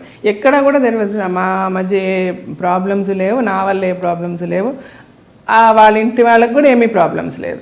సో బట్ ఈ యాక్సిడెంట్ తర్వాత ఆయన హాస్పిటల్లోనే ఉన్నప్పుడు వాళ్ళు రావడం, నేను ఉండడము, అట్లాగా ఒకరికొకళ్ళు మాట్లాడుకోవడము చేసుకోవడము. దెన్ తర్వాత ఇప్పుడు ఎట్లా అంటే వాళ్ళ ఇంట్లో ఆయనకంటే నాతోనే ఎక్కువ మాట్లాడతారు అందరూ. ఏ ఇష్యూనే నాతోనే డిస్కషన్ ఉంటుంది, నా తర్వాతనే రాజశేఖర్ గారితో. సో అయిపోయాను. నేను చాలా ప్రౌడ్గా చెప్పగలను. మా అత్తగారైనా మామగారైనా లేకపోతే రాజశేఖర్ గారి బ్రదర్స్ అయినా సిస్టర్స్ అయినా ఎవరన్నా కూడా ఆ ఫ్యామిలీలో ఏ ఇష్యూనా ముందు నాతోనే చెప్తారు, తర్వాత ఆయనతో చెప్తారు. అట్లా. సో మీ పెళ్ళయ్యే టైంకి మీరు ఇద్దరు ఎస్టాబ్లిష్డ్, బాగా ఎస్టాబ్లిష్డ్, ఇద్దరు యాక్టింగ్ ఓరియంటెడ్. అంతేగా, అదే కదా. అంటే రాజశేఖర్ గారికి బాగా యాక్షన్ ఫిల్మ్స్ వచ్చాయి చాలా. అంటే మా తలంబ్రాల నుంచి స్టార్ట్ చేసిన తర్వాత ఇద్దరు మాకు అసలు అంటే ఆయన హీ డిడ్ంట్ లుక్ బ్యాక్. ఆయన మళ్ళీ వెనక్కి తిరిగి చూడాల్సిన అవసరం లేనన్ని మంచి సినిమాలు చేశారు. అన్ని క్యారెక్టర్స్ మంచి క్యారెక్టర్స్ వచ్చాయి. అలాగే మేము ఇద్దరం కలిసి ఒక 10 సినిమాల వరకు యాక్ట్ చేసాం. 10 మంచి సినిమాలే, అన్నీ ఆల్మోస్ట్ 100 days ఆడిన సినిమాలే. ఆ తర్వాత ఇంత ఒక హ్యాండ్సమ్ హీరోని మీరు పెళ్లి చేసుకుంటున్నారు. అండ్ న్యాచురల్లీ చాలా మంది అమ్మాయిలు ఆయనకు లైన్ వేసి ఉంటారు, ఫోన్ చేసి ఉంటారు, ఫోన్లు, ఫ్యాన్స్, రకరకాలుగా హీరోయిన్స్ తో వర్క్ చేస్తారు. అండ్ ఇండస్ట్రీ కొంచెం అంటే అప్పట్లో చెప్పేవాళ్ళు దట్ ఇండస్ట్రీలో ఆ ప్రాక్సిమిటీ వల్ల రిలేషన్షిప్స్ తొందరగా ఏర్పడిపోతాయని చెప్పేసి. అంతే కదా, హీరో హీరోయిన్స్ మధ్య కావచ్చు. అప్పుడే కాదు ఇప్పుడు ఎప్పుడన్నా అంతే అది. బట్ ఎప్పుడు మీరు ఇన్సెక్యూర్ ఫీల్ అవ్వలేదు ఒక స్త్రీగా? అస్సలు లేదు. అంటే మీ మీద ప్రేమ తగ్గిపోతుందని అట్లా లేదు, ఎప్పుడు నాకు అనిపించలేదు. నేను ఒకటి ఏంటంటే బేసికల్గా నేను చాలా స్ట్రాంగ్గా నేను చాలా స్ట్రాంగ్గా బిలీవ్ చేసుకుంటా ఒకటి. రెండోది బికాస్ నేను కరెక్ట్గా ఉంటే నన్ను వదిలి ఎవరు వెళ్ళలేరు. నా పిల్లలు అవనివ్వండి, నా హస్బెండ్ అవనివ్వండి, నా ఫ్రెండ్స్ అవనివ్వండి. నేను కరెక్ట్గా ఉన్నంత వరకు, నా సైడ్ నుంచి ఏ ఇన్కన్వీనియన్స్ లేనంత వరకు, నేను వాళ్ళని అర్థం చేసుకున్నంత వరకు, నేను వాళ్ళకి ఒక అవకాశం ఇవ్వనంత వరకు వాళ్ళు ఎలా వెళ్తారు? ఎక్కడన్నా ఏ రిలేషన్షిప్లోనన్నా ప్రాబ్లం వచ్చిందంటే ఏదో ఒక అవకాశం వాళ్ళకి కల్పించడం వల్లనే వస్తుంది. అది వైఫ్ అండ్ హస్బెండ్ అవనివ్వండి, పిల్లల మధ్య అవనివ్వండి, ఏమన్నా అవనివ్వండి. మనం అండర్స్టాండింగ్గా, మనం కాంప్రమైజింగ్గా వెళ్ళిపోతూ ఉంటే గొడవలే రావు. గొడవలు రానప్పుడు వాళ్ళు మనకి దూరం అయిపోతారన్న భయము ఉండదు. నేను ఎప్పుడు అదే బిలీవ్ చేస్తా, అదే ఫాలో చేస్తా. ఇంతవరకు నేను సక్సెస్ఫుల్గానే ఉన్నా. సో నాకు ఎప్పుడు కూడా ఇన్సెక్యూరిటీ అనిపించలేదు. అదే నేను చెప్తున్నా మీకు, రాజశేఖర్ గారి దగ్గర నాకు నచ్చింది అదే. ఆయనకి ఫ్యాన్స్, అమ్మాయిలు, అభిమానులు ఎవరున్నా కూడా నాతో డిస్కస్ చేయకుండా, నాతో చెప్పకుండా ఏ ఇష్యూ ఉండదు. ఒకవేళ ఒక అమ్మాయి ఫోన్ చేసి మీరు నా దగ్గరికి రండి అని అన్నా కూడా నాతో ఆయన చెప్తారు, ఇట్లా పలానా అమ్మాయి ఒక ఫోన్ చేసి ఇట్లా నాకు ఫోన్ చేసింది తెలుసా అన్నది కూడా. చాలా ఇన్సిడెంట్స్. అది ఒకరోజు అయితే ఆయన కంగారు ఒంగోలులో మేము షూటింగ్కి, అప్పటికి ఇంకా మా పెళ్ళి కూడా కాలే. బట్ అదే నేను చెప్పాను కదా, వి ఆల్వేస్ ఎప్పుడు అనుకునేవాళ్ళు మన ఇద్దరం పెళ్లి చేసుకుంటే బాగుంటుంది, కానీ పెళ్లి చేసుకోవడానికి అందరూ ఒప్పుకోవాలి. ఎవరికి ఎగెయిన్స్ట్గా అయితే నేను చేసుకోలేను అన్న కాన్సెప్ట్లో మేము ఉన్నప్పుడు నేను చాలా బోల్డ్గానే మేము లివ్ చేసామండి. మా పెళ్ళికి ముందు కూడా ఇప్పుడు మూవీస్ లైక్ నవభారతం, ఈ సినిమాలంతా యాక్ట్ చేసేటప్పుడు ఆల్మోస్ట్ మేమిద్దరు ఒకే రూమ్లో ఉండేవాళ్ళమి. పక్క రూమ్లు ఉన్నా కూడా మోస్ట్ ఆఫ్ ద టైమ్ నేను తనతోనండి. మేము ఇండస్ట్రీలో మేము పెద్ద టాపిక్ కూడా అయ్యాం. చాలా మంది మా గురించి మాట్లాడుకోవడం కూడా జరిగింది. పెళ్ళి అవుతుందో లేదో మళ్ళీ మన నవ్వుల పాలు అయిపోయామే 10 మందిలో అని నేను ఎప్పుడు అనుకోలే. నేను అంటే ఎక్కడ ఏ రోజు నేను అనుకోలే. మా మదర్తో కూడా, మా మదర్ చాలా బాధపడేవారు, మా ఫాదర్ బాధపడేవాళ్ళు. ఇట్లాగేంటి ఇంటర్వ్యూస్ అంత పేపర్లో ఇట్లా ఇస్తున్నారు రాజశేఖర్, వాళ్ళ అమ్మాయి వాళ్ళు చెప్తే వాళ్ళని చేసుకుంటానని, మరి మీరు ఇద్దరు ఇట్లా తిరుగుతున్నారు అనేవారు ఆయన. సో నేను ఒకరోజు మా పేరెంట్స్కి చూసి చెప్పేశాను, మమ్మీ ఇంతే. తను అది నాకు ముందే చెప్పాడు. సో వెదర్ ఆయన వేరే పెళ్లి చేసుకున్నా చేసుకోకపోయినా, నేనైతే తను పెళ్లి చేసుకోకుండా మేము ఇలాగే ఉంటాం, మా రిలేషన్షిప్ ఇలాగే ఉంటుంది. There will be no change in ఆ రిలేషన్షిప్. బట్ అది ఇంకో అమ్మాయి వచ్చి ఉంటే అంటే అప్పుడు ఒకవేళ అమ్మాయి యాక్సెప్ట్ చేయకపోతే maybe would have been good friends. అది తన ఇష్టము, ఆయన ఏం చెప్పుకుంటారో ఎట్లా చేసుకుంటారో అది తన సోల్మేట్స్ అని మీకు ఫీల్ అయ్యారు. అంతే, నేను అలాగే ఫీల్ అయ్యి, తను అలాగే ఫీల్ అయ్యారు. తను యాక్చువల్గా అట్ వన్ టైం చాలా ఒక ప్రపోజల్ అంతా ఓకే అయిపోయి, వాళ్ళ ఇంట్లో వాళ్ళకంతా ఓకే అయిపోయి, పెళ్లి రాజశేఖర్కి వేరే అమ్మాయితో అంతా ఫిక్స్ అయిపోయింది. ఫిల్మ్ ఇండస్ట్రీ లేకపోతే కాదు, ఫిల్మ్ ఇండస్ట్రీలోనే. నేను పేరు అయితే చెప్పదలుచుకోలేదు, నాట్ అన్ యాక్ట్రెస్. బట్ అంతా ఫిక్స్ అయిన తర్వాత కూడా వాళ్ళ బ్రదర్ ఇన్ లా, అంటే Rajasekhar garu was not very happy, but వాళ్ళ బ్రదర్ ఇన్ లా వాళ్ళంతా కూడా వచ్చి నాకు చెప్పారు. I said fine, I'm prepared for this. Film ఇండస్ట్రీలోనే, but not actress, not an actress. Sir అయితే నేను మెంటల్గా ఆల్రెడీ ప్రిపేర్డ్గా ఉన్నానండి. Of course it's going to, నాకు చాలా పెయిన్ఫుల్గా ఉంటుంది, బట్ ఈవెన్ దెన్ ఈ పెయిన్ నేను తీసుకోవడానికి రెడీగానే ఉన్నా. ఎందుకంటే నేను ఆల్రెడీ మెంటలీ ప్రిపేర్డ్, నాకు ఇది జరుగుతుంది అని చెప్పి. అండ్ నేను చెప్పాను, ఆయన రాజశేఖర్ గారు కూడా, తను కూడా ఒక లెవెల్కి కన్విన్స్ అయ్యి, ఆ పెళ్ళి అనేది ఆల్మోస్ట్ ఇంక పెళ్ళి వాళ్ళు వీళ్ళు మాట్లాడుకోవాలి అన్నీ అయిపోయాయి, 2 ఫ్యామిలీస్ కలవడం చేయడం అంతా. బట్ తర్వాత ఒక 1 డే ఆ అమ్మాయి నన్ను, అంటే తను నాతో చదివింది స్కూల్లో, నాకు 1 year సీనియర్ అమ్మాయి. ఎవరో చెప్పచ్చు కదా, చెప్పలేదు, చెప్పకూడదు, దట్స్ నాట్ నైస్. సో అయితే తను ఒకరోజు రాజశేఖర్ గారు ఫోన్ చేసి తను నేను కలవాలంటుంది. మా సినిమా స్టోరీలా ఉంటుంది మరి యాక్చువల్గా. So early morning 5 o'clock 6 o'clock ఏదో గుడికి వెళ్దాం అనుకున్నా. వాళ్ళిద్దరు వచ్చారు, నేను వెళ్ళాను. మేము గుడికి వెళ్ళాము. ఎప్పుడు లైక్ ఆయనకు ఒక కారు ఉంది, యాంబీ అనమాట, అప్పుడు తను యూజ్ చేసేది. సో తను ఫ్రంట్లో నేనే కూర్చునేదాన్ని ఎప్పుడు నార్మల్గా. ఆ రోజు మటుకు ఆ అమ్మాయి కూర్చుంది, నేను వెనక్కి కూర్చున్నాను. మేము వెళ్ళాము, గుడికి వెళ్ళాము, చూసామన్నీ అయింది. మనసుకి హలో అంటే హలో, నేను చెప్తున్నాను కదా, హలో అంటే హలో అనుకున్నా. మా ఇంటికి నేను వెళ్ళిపోయాను. I fell very sick. తర్వాత నాకు చాలా, అంటే ఎవరితోనూ షేర్ చేసుకోలేము. అట్ ద సేమ్ టైం ఇద్దరికీ పెయిన్ ఉంది. నేనైతే చాలా హై ఫీవర్ వచ్చేసింది. ఒక 1 full day నేను రాజశేఖర్ గారికి కూడా ఫోన్ చేయలేదు. తర్వాత మా మదర్, షీఈ్ వెరీ అండర్స్టాండింగ్, మా మమ్మీ అయితే. సరే ఆవిడైతే she's no more now, I miss her a lot. సరే అయితే తను షీ కాల్డ్ హిమ్ అనమాట. ఆయనకి ఫోన్ చేసి ఇట్లా జీవిత ఈజ్ వెరీ సిక్ అని అంటే వెంటనే వచ్చి, then is being a doctor medication అది ఇచ్చారు చేసి, then he stayed with me for a while and then he went away. సరే ఇది జరిగింది. తర్వాత మేము ఇద్దరం ఒక సినిమాలో కూడా యాక్ట్ చేసాం. ఇంకా పెళ్ళి మాటలన్నీ జరుగుతున్నాయి. ఆ అమ్మాయికి నాయనకి ఎప్పుడు పెళ్ళి ఏంటి అంతా. ఇంద్రధనుస్ అనే మూవీ చేసామన్నమాట. అందులో చూస్తే నేను చాలా సిక్కుంటా. మీరు if you watch the movie now after this interview will know. అంటే చాలా సన్నగా ఒకలాగా చాలా పేల్గా ఉంటానన్నమాట. I will be very sick in that film. ఇద్దరమే యాక్ట్ చేస్తున్నాము, ఇద్దరికి అన్నీ తెలుసు, like you know he's going to get married అంతా. బట్ ఆ అమ్మాయి ఏంటంటే సడన్గా one day he was very tensed. Shoot అయిపోయిన పక్క రూమ్లో ఉంటాం కదా, చాలా టెన్షన్. ఏంటి ఫోన్లో వెళ్తున్నారు, మాట్లాడుతున్నారు, వస్తున్నారు అంతా. So then I asked him, ఏంటి ఏమైంది, వాట్ ఈస్ ద ప్రాబ్లమ్ అని అంటే, no we have an issue. వాళ్ళ పేరెంట్స్, ఆ అమ్మాయికి నేను నీ గురించి చెప్పాను కదా, ఈ అమ్మాయి వాళ్ళ పేరెంట్స్కి చెప్పి, so then now she insist me that మన ఇద్దరు మీ పెళ్లి చేసుకోవాలంటే hereafter you should not, నువ్వు జీవిత గారితో మాట్లాడకూడదు, మీరు తనతో యాక్ట్ చేయకూడదు, ఇవన్నీ చెప్పారు మా పేరెంట్స్ చెప్తున్నారు. ఎందుకంటే అలా వదిలేస్తే అది మళ్ళీ ప్రాబ్లం అయిపోతుంది ఫ్యూచర్లో, ఇలాగన్నారు. సో నేనైతే చెప్పేశాను చాలా క్లియర్గా, అది ఇంపాసిబుల్, నా లైఫ్ని మీరు డిక్టేట్ చేయొద్దు. యాజ్ ఎ వైఫ్ మీకు ఏ ప్రాబ్లము రాకుండా నేను చూసుకుంటాను. అది నా సైడ్ నుంచి ఏదైనా తప్పు జరిగిన రోజు మీరు మాట్లాడండి. ఈరోజు మీరు వాళ్ళతో మాట్లాడద్దు, వీళ్ళతో మాట్లాడద్దు అని డిక్టేట్ చేయడం కరెక్ట్ కాదు. అండ్ నేను ముందే నీకు అమ్మాయి జీవితం తీసుకెళ్ళాను, మీకు పరిచయం చేశాను, మా రిలేషన్షిప్ చెప్పాను, అన్నీ నీకు చెప్పాను. అండ్ చదువుకున్న అమ్మాయి నువ్వు ఇట్లా చేయడం కరెక్ట్ కాదని నేను మాట్లాడుతున్నాను. నేను రైట్ ఆ రాంగ్ అని అడిగారు ఆయన. I said right or wrong చెప్పే పరిస్థితులు అయితే నేను లేను. ఫస్ట్ ఆఫ్ ఆల్ మీరు ఏ డెసిషన్ తీసుకున్నా ఇట్స్ ఓకే నాకు, because you don't trouble yourself. మీరైతే ట్రబుల్ అవ్వద్దు, దీని గురించి ఎందుకు tension. Whatever you decide, మీ పేరెంట్స్ ఏం చెప్పారో అది చెయ్యండి అని నేను చెప్పాను. తర్వాత చాలా జరిగింది. నేనైతే తర్వాత మళ్ళీ కానీ నేను వెళ్ళి పడుకుని పోయాను. నెక్స్ట్ డే మార్నింగ్, ఆ రోజు నైట్ అంతా ఈయన మాట్లాడుతూనే ఉన్నారు అమ్మాయితో ఫోన్లో అని మా వాళ్ళు చెప్పారు, మా మేనేజర్లు వాళ్ళు వీళ్ళంతా. So then next day he told me, నేనైతే ఒప్పుకోలేదు. సో దెన్ వాళ్ళకి ప్రాబ్లం ఉందంట, అమ్మాయిని అమెరికా పంపించేశారు అని చెప్పారు.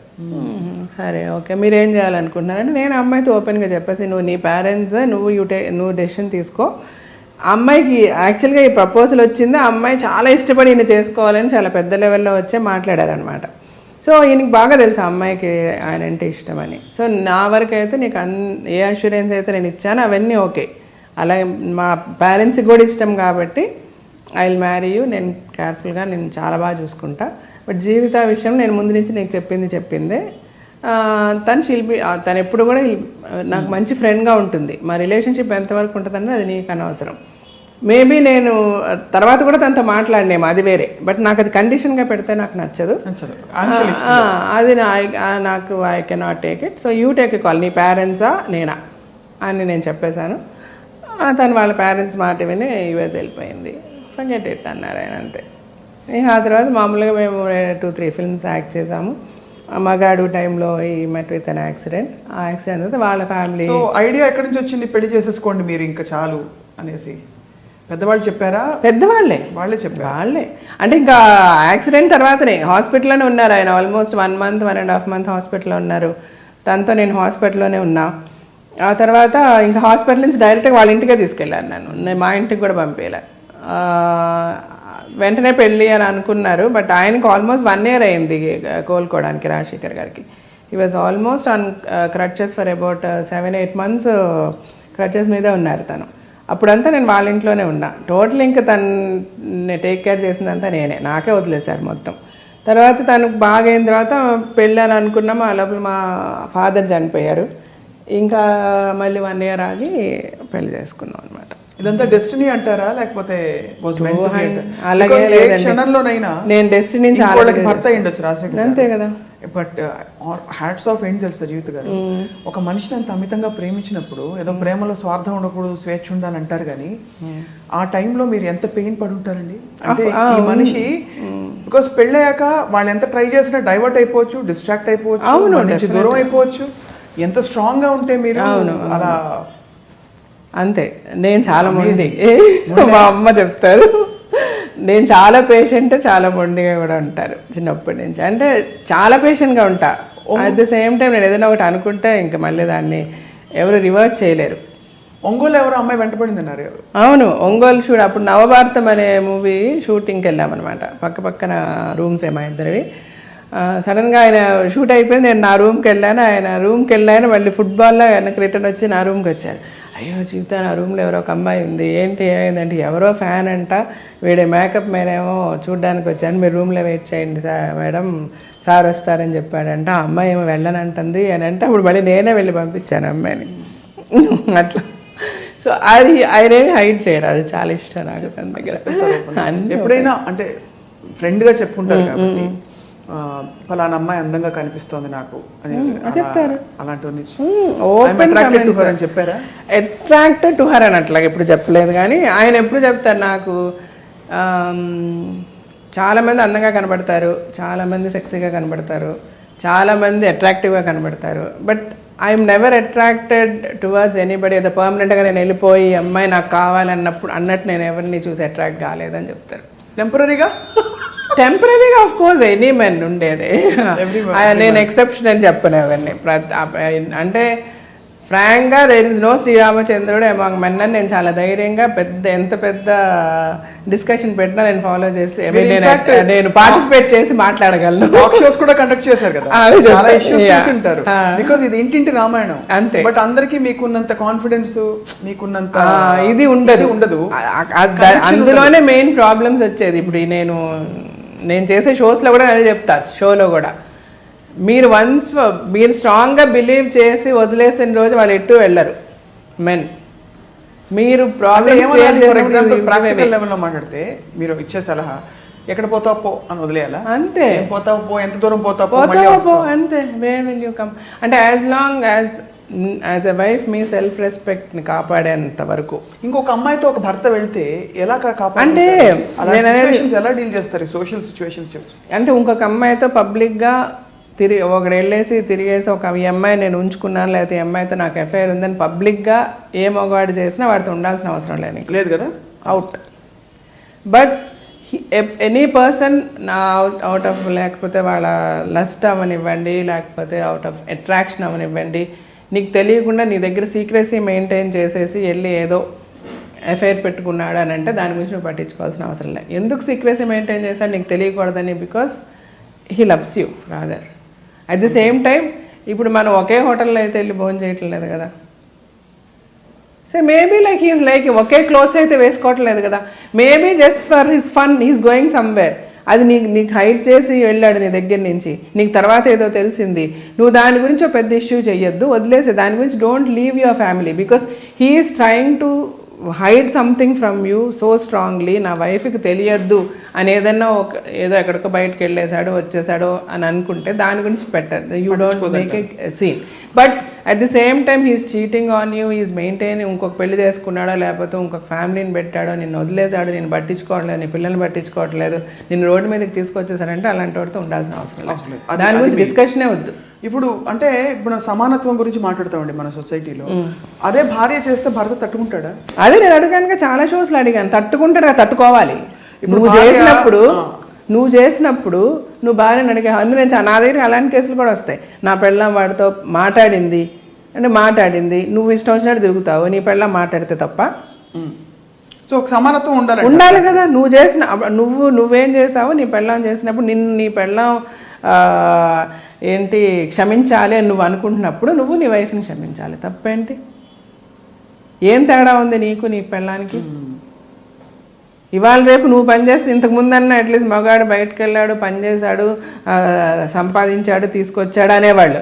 కానీ సంపాదించి తీసుకురావడం ఎంత పెద్ద పనో, ఇంట్లో ఉండి ఫ్యామిలీ మెయింటైన్ చేయడం అంతకంటే పెద్ద పని అన్నది మీకు అర్థం కాలేదు. సరే వదిలేద్దాం, అది మీ గొప్పతనం, మీరు సంపాదించారు అనుకుంటే ఈరోజు ఆడవాళ్ళు కూడా ఈక్వల్గా సంపాదిస్తున్నారు. కాబట్టి 210% అందరూ ఏదో వదిలేసి తిరగాలని కాదు, అసలు అలా జరిగిపోతే ఎలా డీల్ చేయాలో ఇది మీ సలహా. నా సలహా 210%. నేను అంటాను, నువ్వు మొగుడుగా నువ్వు నీ భార్య నిన్ను అర్థం చేసుకోవాలని నువ్వు ఎంత అనుకుంటున్నావో, నువ్వు భర్తగా నీ భార్యను అంతే అర్థం చేసుకోవాలి. తను నిన్ను బిలీవ్ చేయాలని నువ్వు ఎంత అనుకుంటున్నావు, నువ్వు తను అంతే బిలీవ్ చేయాలి. ఎవరితోనో బైక్లో కనబడిందంటే వదిలేసా, లేకపోతే ఎవడో ఫోన్ చేశాడంటే వదిలేసా. ఏంటి తప్పు? ఫోన్ చేస్తే మాట్లాడితే నువ్వెవరితో మాట్లాడలేదా, నువ్వెవరితో ఫోన్లతో మాట్లాడలేదా, ఎవరికి లిఫ్ట్లు ఇవ్వలేదా? జెన్యున్గా నేను మా పిల్లలకు కూడా అదే చెప్తాను. నీకు యువర్ హస్బెండ్ ఈజ్ రైట్ అనుకుంటే you live. Your husband is wrong. తప్పు చేసేవాడో లేకపోతే అవమానించేవాడిని భరించి ఎందుకుంటారు, ఎందుకు కొట్టించుకుంటారు? ఎలా కొడతారంటే వాళ్ళు, ఎలా దెబ్బలు తింటారంటే పాపం ఈ most of the uneducated women ఈ బతుకు చెట్కా బండికి వచ్చినప్పుడు ఎలాగంటే వాళ్ళని ఒక బానిసల్లాగా ట్రీట్ చేస్తారు. హస్బెండ్స్, అయినా వాళ్ళు పడి ఉంటారు. మళ్ళీ సంపాదించేది వీళ్ళే, పోషించేది వీళ్ళే. సో నేను అంటే ఇది చాలా వాళ్ళకి చదువు లేదు, వాళ్ళకి ఏంటి, వాళ్ళు ఎలా బయటికి రావాలో తెలియదు, బయటకు వస్తే ఏమైపోతామని చుట్టుపక్కల చెప్పే మాటలు. నేను అందుకని ఆయన లాయర్తో కూర్చోబెట్టుకుంటా, సైకాట్రిస్ట్ని పెట్టుకుంటా, వాళ్ళకి లీగల్గా ఏమేమి దారులు ఉన్నాయో అన్నీ చెప్తా, ఎలా ఫైట్ చేయొచ్చో చెప్తాను, ఎలాగ వాళ్ళని మీకు న్యాయం. ఫైట్ చేయడం పాయింట్ అయ్యాక ఓపిక ఉండదు. అదే బికాస్ ఎక్కడో అక్కడ బాధ్యతలు ఉంటాయి, మానసికంగా కృంగిపోయి ఉంటారు. ఎగ్జాక్ట్లీ. ఇప్పుడు ఫైట్ చేయాలా, కొత్త జీవితం బిల్డ్ చేసుకుని ఉద్యోగం పనో వెతుక్కుని వెళ్ళారా? అంటే నేను అనేది కాన్ఫ్లిక్ట్ ఏమీ లేదు అందులో, ఒక మన మైండేనండి. ఒకసారి డిసైడ్ చేసేసుకొని ఇతను వద్దు నాకు అని వదిలేసుకొని బయటకు వస్తే అంటే 110% చాలా కంఫర్టబుల్గా వాళ్ళు బ్రతికేస్తారు. ఏం జరుగుద్ది అన్నది ఏమీ లేదు, ఎందుకంటే ఆల్మోస్ట్ 80% సంపాదించేది వాళ్ళే. కాబట్టి ఆ కాన్ఫ్లిక్ట్ తీరినంత వరకు వాళ్ళకి సంఘర్షణ ఉంటుంది. అంటే నా మొగుడిని వదిలేయాలా లేదా అన్న ఒక డెసిషన్ తీసుకోవడం చూసారా, అదే ప్రాబ్లం. అది అక్కడ సక్ అయిపోతారు. అయ్యో నేను ఇతనితో కలిసి కాపురం చేశా కదా, ఇతనితో కలిసి ఇలా ఉన్నా కదా, ఇతనితో కలిసి ఇలా చేశాను అని వీళ్ళు ఆలోచించినంత వాళ్ళు ఎంతవరకు ఆలోచిస్తారు. అలా కొన్ని కేసెస్లో పాపం మగవాళ్ళు ఆలోచించుకొని ఆడవాళ్ళు వదిలేసిన కేసెస్ కూడా ఉన్నాయి. బట్ అది పర్సంటేజ్ తక్కువ. బట్ మోస్ట్లీ సఫర్ అవుతుంది విమెన్. ఎందుకు జీవిత గారు ఈ క్రమంలో మీ మీద ఎవరో కేసు పెట్టారన్నారు? అది యాక్చువల్గా నా మీదకి అదే ఎంత నాకు మీడియా హౌస్ స్టూపిడిటీ షో అంటే బతుకు చెక్క బండికి ఎవరో మేనేజర్ ఫోన్ చేసి, అంటే ఎవరి వైఫ్ కంప్లైంట్ చేసింది, హస్బెండ్ని పిలిస్తే వాడు రానన్నాడంట. రానంటే నీ మీద పోలీస్ కేసు పెడతాం, నువ్వు రావాలి అని చెప్పారంట. ఫస్ట్ ఆఫ్ ఆల్ అది తప్పే లేదు, వాళ్ళు చెప్పుంటే పోలీస్ కేసు పెట్టాలి. ఇప్పుడు ఎందుకంటే పెళ్ళాలను ఇష్టం వచ్చినట్టు వదిలేసి ఇక్కడ పెళ్లి చేసుకొని పక్క వీధిలోకి వెళ్ళి ఇంకొకరిని పెళ్లి చేసుకొని, ఆ పక్క ఊర్లోకి వెళ్ళి ఇంకొక ఇద్దరిని పెళ్లి చేసుకొని అలాగైపోయింది. ఇక్కడ ఏంటంటే స్ట్రిక్ట్ లా లేదు, ఎవడు మమ్మల్ని పనిష్ చేస్తాడు, ఎవడేం అడుగుతాడు, ఎవరు పోలీస్ స్టేషన్ చుట్టూ తిరుగుతారు, ఎవరు కోర్టు చుట్టూ తిరుగుతారు, నా ఇష్టం అని చాలామంది చేస్తున్నారు. సో అలాంటి వాళ్ళకి మనం సహాయం చేయాలని చూస్తున్నాం.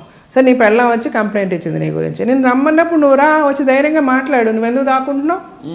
సో దేనినే సరే వీళ్ళు పిలిచేటప్పుడు బీజేపీ నుంచి పిలిచేటప్పుడు ఎవరో మేనేజర్ మాట్లాడి, ఇలా నేను జీవిత గారి మేనేజర్ని, నువ్వు వస్తావా రావా షోకి, నీ మీద పోలీస్ కంప్లైంట్ ఇస్తావా లేదంటే అని అన్నారు. దీన్ని వాడు వెళ్ళి ఏదో కంప్లైంట్ పెట్టాడు. కంప్లైంట్ పెడితే అసలు ఆ కంప్లైంట్ తీసుకున్న వాళ్ళు ఎలా తీసుకున్నారు, సరే తీసుకున్నా నా మీద ఏంటి ప్రాబ్లము? నేను I'm just anchoring the show. ఏదైనా ఉంటే జీటీవీ వాళ్ళని అడగాలి. నాకు మేనేజర్ ఉన్నారా? నాకెవరు మేనేజర్ లేరు. నా మేనేజర్లు మాట్లాడారా? నేను మాట్లాడానా? సరే పోనీ ఇదన్నీ కూడా పక్కన పెడితే అసలు ఏం జరిగింది, నా మీద ఒక కేసు ఫైల్ అయ్యిందా, నన్ను వచ్చి ఎవడన్నా పిలిచాడా, నన్ను వచ్చి ఎవడన్నా అడిగారా, ఏ పోలీసులు నాకు ఫోన్ చేశారా, ఏదీ లేదు. ఇది ఓన్లీ మీడియా. ఆడట్లా పోలీస్ స్టేషన్లో కంప్లైంట్ ఇచ్చాడనగా నీకు మొత్తం నా ఫోటో వేసేసి బీజేపీ అది అంటే చాలా ఓన్లీ పబ్లిసిటీ స్టంట్ తప్పితే అక్కడ జరిగింది ఏమీ లేదు. అసలు ఇప్పుడు సాల్వ్ అయిపోయింది కదా. అంటే అసలు అప్పటికే అది వాడు కేసు లేదు, ఏమి లేదు, వాడు పెట్టిన వాడిని ఆడనే 4 దన్నాలు తీసుకెళ్లారు, వెళ్ళిపోయారు, అంతా అయిపోయి. వాడెవడో తాగుపోతూ ఆడి పెళ్ళం కంప్లైంట్ ఇచ్చింది. అసలు నేను అనేది ఇంత మీడియా ఎందుకు అట్లా ఫోకస్ చేస్తారు? Not only this, for example ఏదో నాకు ఇంతకు ముందు కూడా అది చెక్ బౌన్స్ కేసులని, ఇప్పటికి కూడా మీరు వెబ్సైట్లో చేస్తే ఫస్ట్ జీవిత రాజశేఖర్ చెక్ బౌన్స్ కేసు అని వస్తుంది. బట్ అది ఎందుకు ఉంచుతారు? ఎందుకు? అందులో జరిగింది ఏంటి, జరగంది ఏంటి, ఎవరు చెప్తారు? అదే చెప్తున్నాను. ఇప్పుడు మేము ప్రొడ్యూసర్స్, నేను మూవీస్ ప్రొడ్యూస్ చేశాను, 4 సినిమాలు ప్రొడ్యూస్ చేశాను. సో మనం సినిమా ప్రొడ్యూస్ చేసేటప్పుడు ఏం చేస్తాం, నార్మల్గా సినిమా అంతా డబ్బులు చేతిలో పెట్టుకొని సినిమా తీసే అంత స్తోమత ఎవరికి లేదు, అంటే కొంతమందికి తప్ప. సో మనం ఫైనాన్స్ తీసుకుంటాం, చేస్తాం. చాలామందికి పేమెంట్స్కి చెక్స్ ఇస్తాం, పోస్ట్ డేటెడ్ చెక్ వేసేసి మేము చెప్పినప్పుడు డబ్బులు వేసుకోండి బాబు అంటాం. ఈ సినిమా రిలీజ్ అప్పుడు అంతా హడావిడి ఉంటుంది, ఏదో ఆ లెటర్స్ ఉంటాయి, అవి ఉంటాయి, మనం సెటిల్మెంట్లు చేసేసి, అంటే కొంతమందికి చెక్కులు ఇచ్చిన వాళ్ళకి కూడా, మనం గ్యారంటీకి ఇచ్చిన చెక్కులు ఇచ్చిన వాళ్ళకి కూడా పేమెంట్స్ చేసేస్తాం, వాళ్ళ దగ్గర నుంచి చెక్కులు తీసుకోం. కరెక్ట్గా గుర్తు ఉండదు ఎన్ని చెక్కులు పెట్టాం ఏంటి ఫైనాన్షియల్స్. అలాగే ఏదన్నా పెట్టుకొని ఎవడో ఏదో వేసి ఉంటాడు.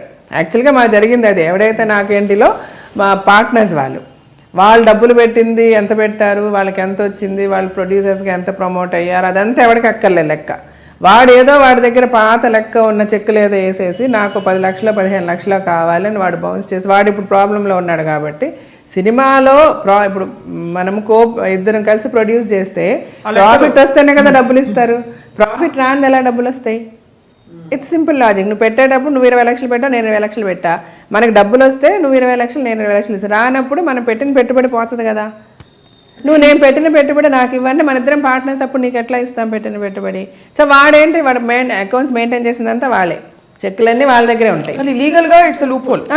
ఏంటంటే చెక్ ఇచ్చేసాక అట్లీస్ట్ డిస్క్లైమర్ ఇచ్చేయాలి అంటే. బట్ ఫస్ట్ ఆఫ్ ఆల్ ఆ చెక్స్ ఎట్లాగంటే మన సినిమాలో ఇట్లా బుక్కులు బాండ్లు ఇచ్చేస్తాం ఫైనాన్షియల్కి. We don't look at it with all the check. అది అలాగే ఏదో పేమెంట్ అంటే వాళ్ళు యాక్చువల్గా వాళ్ళు 20 lakhs ఏదో మాకు రావాలని పెట్టింది కూడా 2 లక్షల చెక్ ఒకటి, ₹1,00,000 చెక్ ఒకటి, 50,000 చెక్ ఒకటి. అంటే వీళ్ళు ఒక 5-6 చెక్లు అంటే మనం చిన్న పేమెంట్స్కి చెక్స్ ఇచ్చి తర్వాత డబ్బులు ఇచ్చేసి ఉంటాం. అది మనకు గుర్తు కూడా ఉండదు.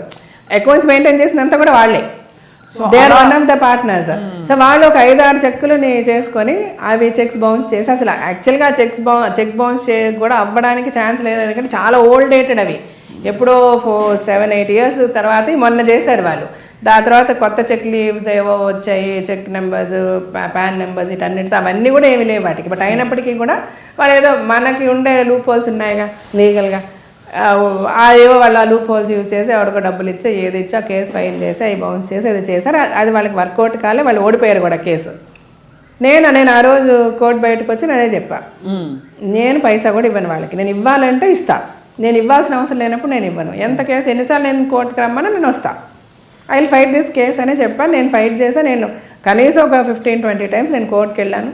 ఇప్పుడు క్లియర్ అయిపోయిందా? క్లియర్ అయిపోయింది. వాళ్ళకి వాళ్ళదే రాంగ్ అని అయిపోయింది, వచ్చేసింది. కానీ ఇప్పటికీ అది నెట్ లో మాత్రం ఉండిపోతుంది. అంటే ఇలాంటివి అంటే చాలా ఇరిటేటింగ్ గా ఉంటుంది. అంటే మీడియా అనేది టోటల్ కాన్సెప్టే మారిపోయిందేమో. అంటే మీరు పెట్టండి, you have all the Liberty, freedom, ఏమన్నా మీరు రాయొచ్చు, ఏమన్నా చేయొచ్చు. అంటే at the same time celebrities అయినంత మాత్రాన మేమైతే రోడ్ల మీద లేవు, మాకు పర్సనల్ లైఫ్ ఉంటుంది. ఉంటుందా? ఇప్పుడు ఎలాంటి సిచ్యువేషన్ అంటే, ఇప్పుడు నా కూతురు ఉంది, కాలేజ్కి వెళ్తుంది, తనకి ఎవరో ఏదో ఒక రాంగ్ మెసేజ్ పంపించారు ఫోన్లో అంటే నేను వెళ్ళి పోలీస్ స్టేషన్లో కంప్లైంట్ కూడా ఇవ్వలేను.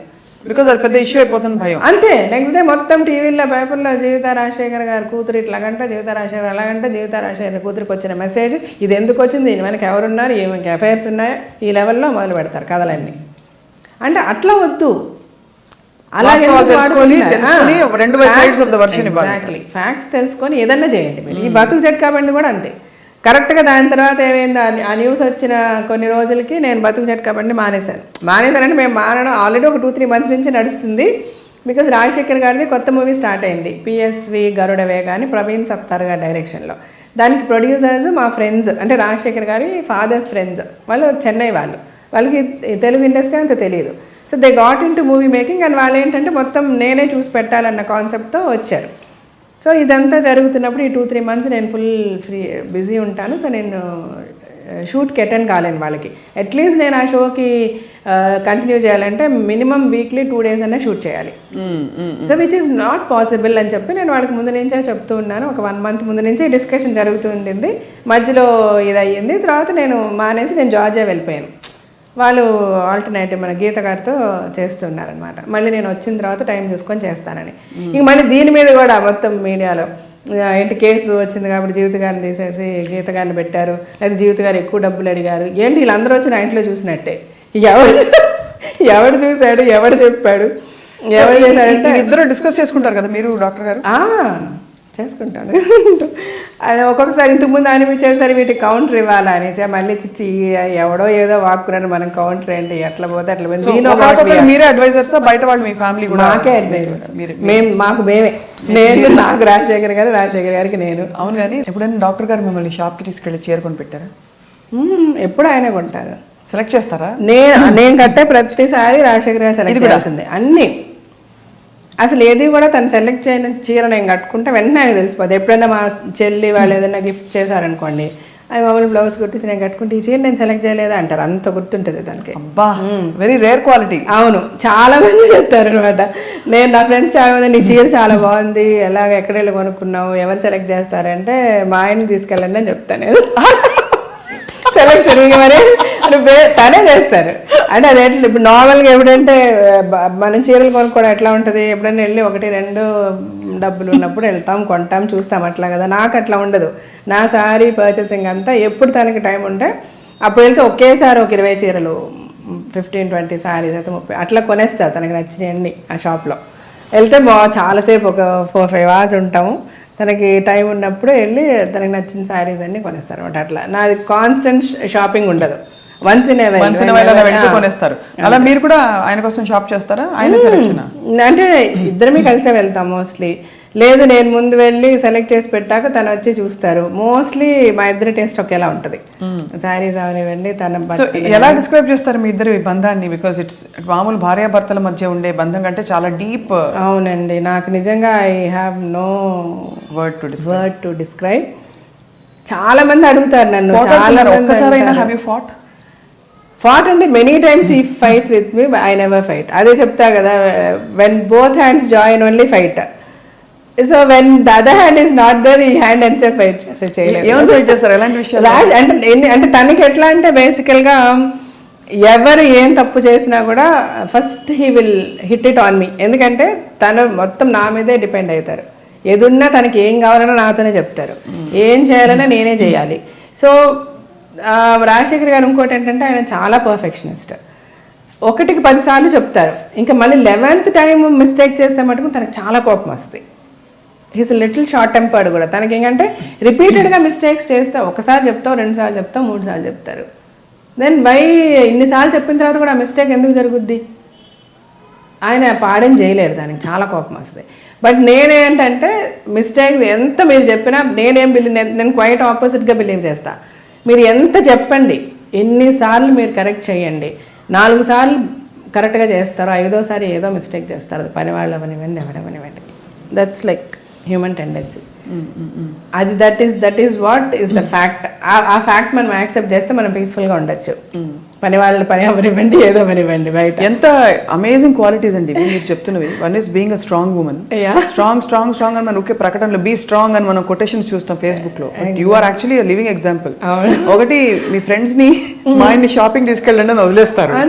మీ ఆయన ఐ మీన్ ఏదైనా వచ్చి మీకు చెప్పుకునే అంత చొరవ, అంత ఫ్రీడమ్ ఆయనకి ఇచ్చారంటే మీరు స్టేబుల్ గా ఉన్నారు. విత్ మై చిల్డ్రన్, నాకు 2 కూతుర్లు, వాళ్ళతో కూడా అదే చెప్తా. అంటే ఒక ఏజ్ తర్వాత పిల్లలకైనా కూడా ఎవరికన్నా కూడా ఫోర్స్ చేస్తే ఏది నడవదండి లైఫ్లో. అది ఎవరవనివ్వండి, నీ భర్త అవనివ్వండి, మీ పిల్లలు అవనివ్వండి. నా హస్బెండ్ని కూర్చోబెట్టి నువ్వు ఇంకొక అమ్మాయి తెల్లకూడదని నేను బెత్తం పట్టుకొని కొట్టినంత మాత్రాన వెళ్ళకుండా ఉండడు. Will it happen? No. So సైకలాజికల్గా తను ఫీల్ అవ్వాలి, ఓకే హార్ట్ఫుల్గా నో, నా వైఫ్, నా ఫ్యామిలీ, నా పిల్లలు, నా లైఫ్ ఇది, నేను ఈ తప్పు చేస్తే నేను ఇట్లా సఫర్ అవుతాను అన్నది నువ్వు జెన్యున్గా ఫీల్ అయితే తప్ప నువ్వు ఎంత కొట్టుకున్నా కూడా ఆ మనుషుల మార్పు రాదు. సో అది తెప్పించగలిగితే తెప్పించే విధంగా మనం బిహేవ్ చేసి ఆ సర్కమ్స్టాన్సెస్ క్రియేట్ చేసి అప్పటికే వాళ్ళు అర్థం చేసుకోకుండా పిచ్చి పనులు చేస్తే అలాంటి వాళ్ళని వదిలేయాలి. అలాంటి వాళ్ళ గురించి ఇంకా పట్టించుకోకూడదు. అది మేబీ ఇనీషియల్గా కొంచెం పెయిన్ ఉండొచ్చు, అరే వదిలేసామని పోతే పోయింది, అని వాళ్ళ జీవితంలో మారరు. ఇంకా పిల్లలైనా అంతే. ఒక లెవెల్ తర్వాత వాళ్ళకి మీరు ఇది చెయ్యండి, ఈ బట్టలు వేసుకో, లేకపోతే ఈ చదువు, లేకపోతే నువ్వు ఇలా వాళ్ళతో మాట్లాడక, నీ బిహేవియర్ ఇలా ఉండాలి అని మీరు ఎంత బలవంత పెట్టే కొద్దీ వాళ్ళకి మనకి మధ్య గ్యాప్ పెరిగిపోతుంది.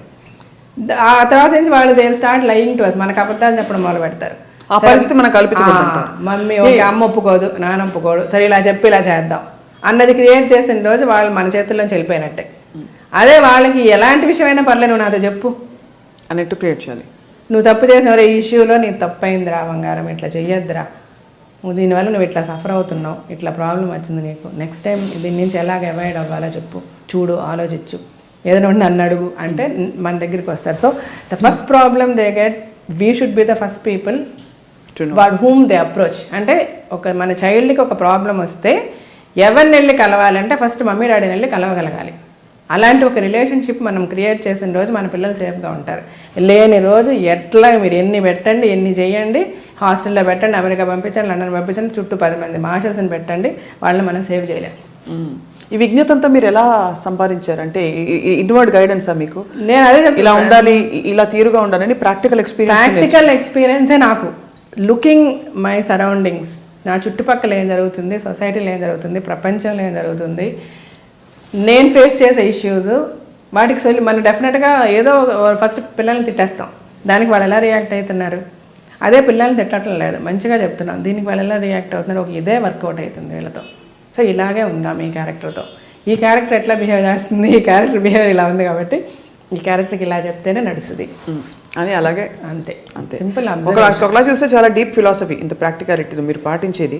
మేబీ అదే నాకు డీప్ ఫిలాసఫీ. చాలా మంది స్పీచెస్ పలానా స్వామీజీ గారు స్పీచ్ చాలా బాగుంటుంది, లేకపోతే పలానా ఇది అది అని చెప్తే నేను చూస్తున్నప్పుడు నాకు అనిపిస్తుంది అంతే ఇదంతా ఫ్యాక్ట్స్ ఆఫ్ లైఫే, నాకు తెలిసినవి ఇవి, నేను వినను కూడా ఇంకా తర్వాత నాకు అర్థం చేసుకున్నవే, ఇంక దీనికి మళ్ళీ టైం వేస్ట్. దానికి మనం ఓపిక్గా కూర్చొని మన జీవితం ఏంటని మనం అర్థం చేసుకుంటే మన జీవితమే బిగ్గెస్ట్ లెసన్ అండి లైఫ్. అంతే. ఇప్పుడు నా చైల్డ్హుడ్ నుంచి నేనేం ఫేస్ చేసి ఉంటాను, కష్టాలు పడ్డారండి చిన్నప్పుడు? బాగా, అంటే మాది చాలా ఎటువంటి మిడిల్ క్లాస్ ఫ్యామిలీ. అంటే కష్టాలంటే ఒకటండి, మా ఫ్యామిలీ నాట్, మాకు డబ్బులు ప్రాబ్లం ఉండింది, మేము రిచ్ కాదు. సో మా స్కూల్ ఫీజుల దగ్గర నుంచి మా మమ్మీ డాడీ మా ఇంటి అద్దెలు కట్టడం దగ్గర నుంచి పండగకి కొత్త బట్టలు, అంటే బట్టలు అదే సిచ్యువేషన్స్ ఉండేవి మాకు. ఎట్లా అంటే పండగ బట్టలు కొనడానికి డబ్బులు లేవు, మా మదర్ చీర ఏదైనా చింపి మాకు కుట్టించే లెవెల్కి కూడా మేము చూసాం, నేను చూసానండి. అవును, చాలా మిడిల్ క్లాస్ ఫ్యామిలీస్ అదే జరుగుతుంది. నాకు రేపు బర్త్డే నేను స్కూల్కి కొత్త బట్టలు వేసుకోవాలి, ఎట్లాగంటే తన చీర ఒకటి చింపి మా అమ్మ కుట్టించేది ఇంట్లో. సో ఇవన్నీ కూడా చూశాను నేను. సో నాకు అందుకని ఈరోజు నేను బెంజ్ కార్లో తిరిగినా లేకపోతే ఫ్లైట్లో వెళ్ళినా నేను ఎగ్జైటే కాను. నాకు గబుక్కుమని కాలేదని నేను ఆటోలో వెళ్ళడానికన్నా నేను రెడీ, బస్సులో వెళ్ళడానికన్నా నడిచన్నా వెళ్ళిపోతాను నేను. బట్ ఇవన్నీ కూడా నా పిల్లలకైతే నేను చెప్తా, మీరు ఇలా ఉండాలి అని నేను ఎప్పుడు చెప్పలేదు, కానీ వాళ్ళందరికీ నా లైఫ్లో జరిగినాయి అన్నట్టు చెప్తా వాళ్ళిద్దరికి. సో వాళ్ళు కూడా ఓకే ఓకే. నా ఉద్దేశం ఏంటంటే వాళ్ళ ఏదైనా ఒక ఇష్యూ వచ్చినా కూడా నేను ఏం చెప్తానంటే ఇది ఇలా చేస్తే ఇలాగా మైనస్ అయ్యే అవకాశం ఉంది, ఇది ప్లస్ అయ్యే అవకాశం ఉంది, డెసిషన్ మీది అని చెప్పేస్తారు అంతే. ఎంతవరకు నేను చెప్పగలను అంతవరకే, beyond that you are going to చూస్, నీ లైఫ్ నువ్వు చూస్ చేసుకో. వాళ్ళ కోసం ఫిల్మ్ ఇండస్ట్రీలోకి వాళ్ళు రావాలని మీరు అనుకోరా? అంటే నేను రావద్దని ఎప్పుడు అనుకోలేదు, నాకు ఇండస్ట్రీ మీద చాలా గౌరవం ఉంది. బోత్ ప్రిటీ, వెరీ ప్రిటీ, అంటే ఐ లవ్ దిస్ ఇండస్ట్రీ.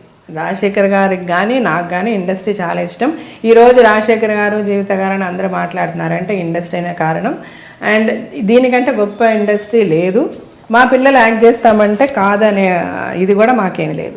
కాకపోతే ఒకటి వాళ్ళిద్దరికీ కూడా మేము ఇద్దరు ఏం చెప్తామంటే, నేను కానీ రాజశేఖర్ గారు కానీ, ఇది only luck based. I mean ఎంత టాలెంట్ ఉన్నా కూడా this is not a permanent thing. ఇది పర్మనెంట్గా ఎవరు కూడా సినిమా ఇండస్ట్రీలో అలా ఉండిపోతారని లేదు. For ever you are not going to sustain here. ఎవరికైనా ఒక పీరియడే ఉంటుంది. సో ఆ పీరియడ్ వరకు తర్వాత మీరు ఏంటి అన్నది మీరు ఆలోచించుకోవాలి. ఒకటి పెళ్లి చేసుకోవాలి, పెళ్లి చేసుకునే ముందు అకాడమిక్స్ స్ట్రాంగ్ కూడా. అంటే పెళ్లి అనేది అగైన్ మళ్ళీ ఒక క్వశ్చన్ మార్క్. ఇవాళ పెళ్లి అనేది ఎంతవరకు సక్సెస్ఫుల్గా ఉంటుంది, ఎంతవరకు నువ్వు హ్యాపీగా ఉండగలుగుతావు, ఎలాంటి వ్యక్తి నీ లైఫ్లోకి వస్తాడు, నువ్వు అతనితో ఉండగలవా లేదా.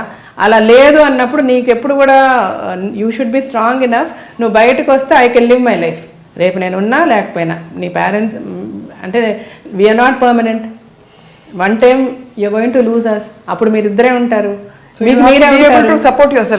ఎగ్జాక్ట్లీ. సో దానికి ఏం కావాలి, అకాడమిక్స్ స్ట్రాంగ్ ఉండాలి, చదువుకోండి, some place where you can go make a living.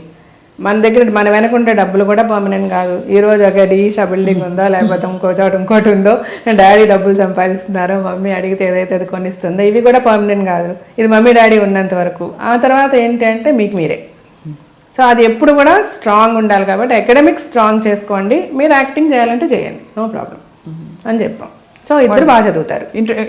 But inclination చూపించట్లేదా ఇప్పుడు? చూపిస్తారు, ఇద్దరికి చాలా ఇంట్రెస్ట్ యాక్టింగ్, దే లవ్. ఇద్దరికి మేబీ శివాని వెరీ షార్ట్లీ వస్తుందేమో, చాలా మంది అడుగుతున్నారా.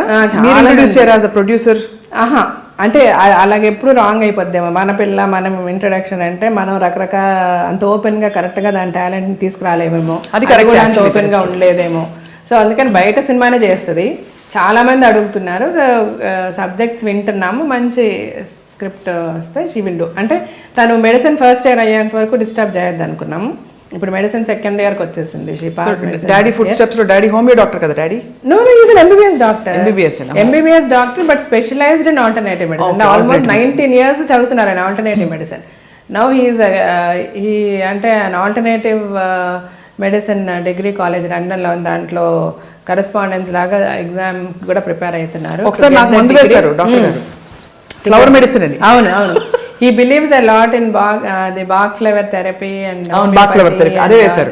అదే వేసి ఒక 45 seconds 1 minute పెట్టుకుని you see in few minutes how your face will change అన్న. Okay okay. కంప్లీట్ గా స్లగ్గిష్నెస్ పోతుంది చూడండి అది ఇది అని. ఒక ఇంటర్వ్యూకి వచ్చినప్పుడు చేశారన్నమాట. సో ఇప్పుడు ప్రాక్టీస్ చేస్తారా మీ అందరికీ? అసలు మా ఇంట్లో మేము ఎవరిమే కూడా అలోపతి తీసుకోం. We take only alternative. Allopathy అనేది only like emergencies we use. Chronic అంతా హీ గివ్స్ ఓన్లీ ఆల్టర్నేటివ్. పిల్లలు అయితే అసలు hardly remember them taking any medication అట్లా. సో దట్స్ అండ్ ఈ రోజుకి ఫుల్గా చదువుతారు, ఆయన మెడిసిన్ చదువుతూనే ఉంటారు. అండ్ అదే I told you no is going for this degree అని ఆల్టర్నేటివ్ మెడిసిన్లో is going to write his exams. He wants to get a degree and you know అఫీషియల్గా ప్రాక్టీస్ కూడా చేయడానికి హెల్ప్ఫుల్గా ఉంటుందని. Apart from films, his passion is medicine. మీరిద్దరు ఒకరి film, ఇద్దరు ఫైన్ యాక్టర్స్, చాలా మంచి actors as actors, not just stardom ఒకటే కాదు. సో మీ ఏ సినిమా ఆయన చూసి ఇష్టపడతారు, మీరు ఆయన ఏ సినిమా చూసి మళ్ళీ మళ్ళీ చూడాలనిపించి భలే చేశారు అని అంటారు? ఆయనది నాకు శేషు చాలా ఇష్టం. నాది పెద్దగా మరి ఆయన ఏం చెప్పలే ఎప్పుడు కూడా. దాని నా మూవీస్ గురించి మేము పెద్ద మాట్లాడుకోవాలి. ఎప్పుడు చెప్పలేదా? అన్యాయం కదా, మేము పోట్లాడతామండి. అంటే ఆ టాపిక్ ఎప్పుడు రాలేమా మధ్యలో, నువ్వు ఈ సినిమాలో బాగా చేసావను ఇంకొకటో అట్లా. కానీ మీరు మళ్ళీ తెరపైకి రాబోతున్నారు, ఎలాగో తెర మీద ఉన్నారు, బుల్లి తెర మీద తెరపైకి వస్తారని ఆశ ఎదురు చూస్తున్నారు చాలా మంది. ఫిల్మ్ అవునా? బికాస్ కొంత ఇట్స్ బిగ్ డెసిషన్ అండి. మీరు ఎంత మీకు కాన్ఫిడెన్స్ ఉంటే అంత రాకింగ్ కెరియర్ని పడేసి, అంత మీకు యాక్టింగ్ ఓరియంటెడ్ రోల్స్ మీరే ప్రధానంగా ఉండే సినిమాల్ని పక్కన పడేసి, ఒక వ్యక్తి ఒక భర్త కోసం, ఒక అందులో ఇప్పుడు చెప్పాలంటే ఈ కలికాలంలో ఒక మగవాడి కోసం లైఫ్ ని సరెండర్ చేయడం అనేది కదా. మేబీ ఐ ఉండొచ్చు, కుడ్ బి. అంటే నేను స్ట్రాంగ్గా ఏం బిలీవ్ చేశానంటే, అది ఎప్పుడు కూడా పాప రాజశేఖర్ గారు అయితే నువ్వు యాక్ట్ చేయొద్దని అని అనలే నాతో. బట్ నేనేంటంటే అగైన్ ఇప్పుడు ఇద్దరమే యాక్ట్ చేస్తాం, వాట్ ఈస్ ద పాయింట్? ఇంకా ఇద్దరు ఎవరు పొద్దున్న లేస్తాం, ఎవరికాల ఆయన షూటింగ్ ఆయన వెళ్ళిపోయి, నా షూటింగ్ నేను వెళ్ళిపోయి, ఎప్పుడో నైట్ కలిసి హాయ్ బాయ్ అనుకుంటే that is no fun. As a wife నేను అన్నీ తనకి చేయాలి, మంచిగా వండి పెట్టాలి, తనకు కావాల్సినవి చూసుకోవాలి, చేసుకోవాలి. ఇలాంటివి ఏంటంటే నేను యాక్ట్ చేసి అవన్నీ చేయలేను. అలాగే ఆఫ్టర్ పిల్లలు పుట్టిన తర్వాత ఇంకా వాళ్ళని ఏదో ఎవరికో అప్పచెప్పేసి నేను వెళ్ళి యాక్ట్ చేస్తే this no fun. So every single moment in my life as a house wife I wanted to enjoy. నా పిల్లలు నేనైతే శివాత్మికనైతే అసలు అలాగా పెంచాం మేమిద్దరివి. లైక్ తను కానీ నేను కానీ ఇద్దరిమే కూడా అది షూట్ అయిపోయిన వెంటనే తను రావడం. సో వీరి అంటే నాకు ఒక్కటి మటుకు నేను చాలా హ్యాపీగా ఫీల్ అవుతా. We enjoyed every minute, every second of our married life our as mother and father with our kids till today. That's the greatest statement from exactly, maybe yes, I like from my heart. అంటే నేను నిజంగా చాలా I feel so nice about it. కళ్ళలో మీకు ఆనందం, కన్నీరు అన్నీ వచ్చేస్తున్నాయి. సో అక్కడెక్కడ నాకు అందుకని ఇందులో నేను ఏదో అది యాక్టింగ్ మిస్ చేశానని ఏ రోజు కూడా నాకు అనిపించలే, అస్సలు అనిపించలే. యూ హ్యావ్ ఫుల్ఫిల్డ్ లైఫ్ కదా జీవిత గారు. అదే చెప్తున్నా, I have a very fulfilled life and I'm so grateful to God for that. నిజంగా నేను, అండ్ మీరు డెస్టినీ గురించి అన్నారు కదా, నేను డెస్టినీ చాలా బిలీవ్ చేస్తా, చాలా నమ్ముతాను. ఎన్ని మలుపులు తిరిగి ఉండొచ్చు, ఎక్కడెక్కడ ఏదైతే జరుగుండొచ్చు, ఏదైనా. మీకు అలా సంబంధాలు రాలేదా అంతకు ముందు, డాక్టర్ గారి ముందు? అంటే లేదు అసలు అట్లా నేను ఇంకా అసలు చాలా తక్కువ, చిన్న వయసులోనే అయిపోయాను. పెళ్లి చేసుకున్నాం రాజశేఖర్ గారు అని. ఇంకెప్పుడు కూడా అసలు మ్యారేజ్ సైడ్ అనేది ఇంకా యారు ఒప్పినాడు వర్లియా? అదే బెనిఫిట్ చాలా మంది చెప్తారు కదా, మన యాక్ట్ చేసేటప్పుడు లెటర్స్ కానీ ఫ్యాన్స్ కానీ నాకు ఈక్వల్ గా ఉంటాయి. అండ్ యాజ్ యూజువల్ చాలా మంది ఫ్లర్టింగ్ అనేది ఉంటుంది. That's all normal. మీరు ఇబ్బంది పడలేదు జీవిత గారు? అంటే అప్పట్లో ఇండస్ట్రీలో అమ్మాయిలు ఇంకా కొంచెం వల్నరబుల్ గా ఉండేవారు. అంటే పరిస్థితులు గబుక్కుమని ఒకళ్ళు కన్నేయడానికో, ఒక మాట అనడానికో. బికాస్ ఏమో నాకు ఉంది, నిజమే మీరు అనేది. ఇప్పుడు మారాయి పరిస్థితి, ఇప్పుడు ఇట్స్ వెరీ మోడర్న్, అంతా ఓపెన్ అయిపోయింది. సో ఎవరిని హర్ట్ చేసి ఇబ్బంది పెట్టే పరిస్థితులు రావట్లేదు. అప్పట్లో అనేవారు కదా. కరెక్టే, కానీ నాకు ఆ సిచ్యువేషన్ ఎప్పుడూ రాలేదు. ఎందుకంటే నేను ఫస్ట్ నుంచి డిమాండ్ లోనే వచ్చా. బికాస్ నా ఎంట్రీనే నేను వెళ్ళి ఛాన్స్ అడిగి ఎక్కడ జరగలే. నాకు ఆల్రెడీ రావడమే టి రాజేంద్ర గారి మూవీలో ఇంట్రడ్యూస్ అయ్యాను. అప్పటికి ఆయన పెద్ద డైరెక్టరు. ఆ సినిమా కంప్లీట్ అయ్యే టైంకి ఆయన ఇంట్రడ్యూస్ చేసిన హీరోయిన్స్ అందరూ చాలా సక్సెస్ఫుల్ హీరోయిన్స్. అప్పటికి అమల గారు, నళిని గారు, వీళ్ళంతా. జ్యోతి గారని అంతకుముందు ఆయన ఫస్ట్ మూవీ హీరోయిన్ ఆవిడ. సో మీరు పొజిషన్ ఆఫ్ స్ట్రెంగ్త్ లో ఉన్నారు కాబట్టి. ఎగ్జాక్ట్లీ. నాకు అప్పుడే ఒక 5-6 సినిమాలు తమిళ్లో సైన్ చేయడం జరిగింది. అది చూసే నా కెరీరే చాలా షార్ట్ పీరియడ్ అండి, ఓన్లీ 3 years. ఆ తర్వాత నేను పెళ్ళికి ముందే మానేసా కదా, 89లోనే మానేసాను. మేము పెళ్ళైంది 91లో మాకు. సో దెన్ అట్లాగా నేను ఉన్న పీరియడ్లో అయితే I was all the time నన్ను కావాలి అని వచ్చి పెట్టుకునే స్టేజ్లోనే నేను రిటైర్ అయిపోయా. ఏమో తర్వాత నాకు ఛాన్సెస్ లేకుండా ఉండి నేను ఎవరి దగ్గర వెళ్ళి అడగడం అట్లాంటి సిచ్యువేషన్ ఎప్పుడు రాలే నాకు. బట్ అది పరిస్థితులు ఉండేవి కదా కొంచెం. డెఫినెట్గా ఇప్పటికీ ఉన్నాయండి. మీరు ఎంత మారినా, ఎంత మనము విమెన్ లిబరేషన్ అని చెప్పి తప్పు పట్టాలంటారా? ఎంత తప్పు పట్టడం ఏం కదండి. ఏమంటామంటే మరి ఏదో అంటారు చూసారా, demand and need and demand అన్నట్టు. ఎవరికన్నా నీడీ అని వెళ్ళినప్పుడు డెఫినెట్గా డిమాండ్ అన్నది ఉంటుందండి. ఏదో ఒకటి వాళ్ళు బేరం పెడతారు. ఆబ్వియస్ కదా, ఎక్కడనండి సినిమా ఫీల్డ్ అని కాదు, మీరు ఈవెన్ వర్కింగ్ విమెన్ ఎవరికైనా ఉండేది అది. అది మనం హిపోక్రటిక్గా మాట్లాడకుండా ఓపెన్గా మాట్లాడుకుంటే ఎప్పటికీ కూడా ఆ సినారియో మారదు. Women will always be in that vulnerable position. Exactly. ఎందుకంటే ఒకే women should become strong. No చెప్పాలా? నో చెప్పుచ్చుకోటి బయటకు వచ్చి ఇలా చేశాడని చెప్పిన రోజు చేయడేవాడు. లేదు నువ్వు నో అని చెప్పి చెప్పుచ్చుకుంటే బయటకు వచ్చి నేను బతకగలగా నేను కాన్ఫిడెన్స్ ఉండాలి. ఎక్కడ మనం చాలామంది మన ఆడవాళ్లే వీక్ మైండెడ్ అయిపోతున్నారు. ఏమో నాకు ఇది లేకపోతే నేను ఏమైపోతానో, ఇది లేకపోతే నేను చేయగలనో లేదో. ఇట్స్ ఓన్లీ ఆడవాళ్ళని ఎవరు కాపాడలేరండి, వాళ్ళని వాడే కాపాడుకోవాలి. మనం స్ట్రాంగ్ అవ్వాలి.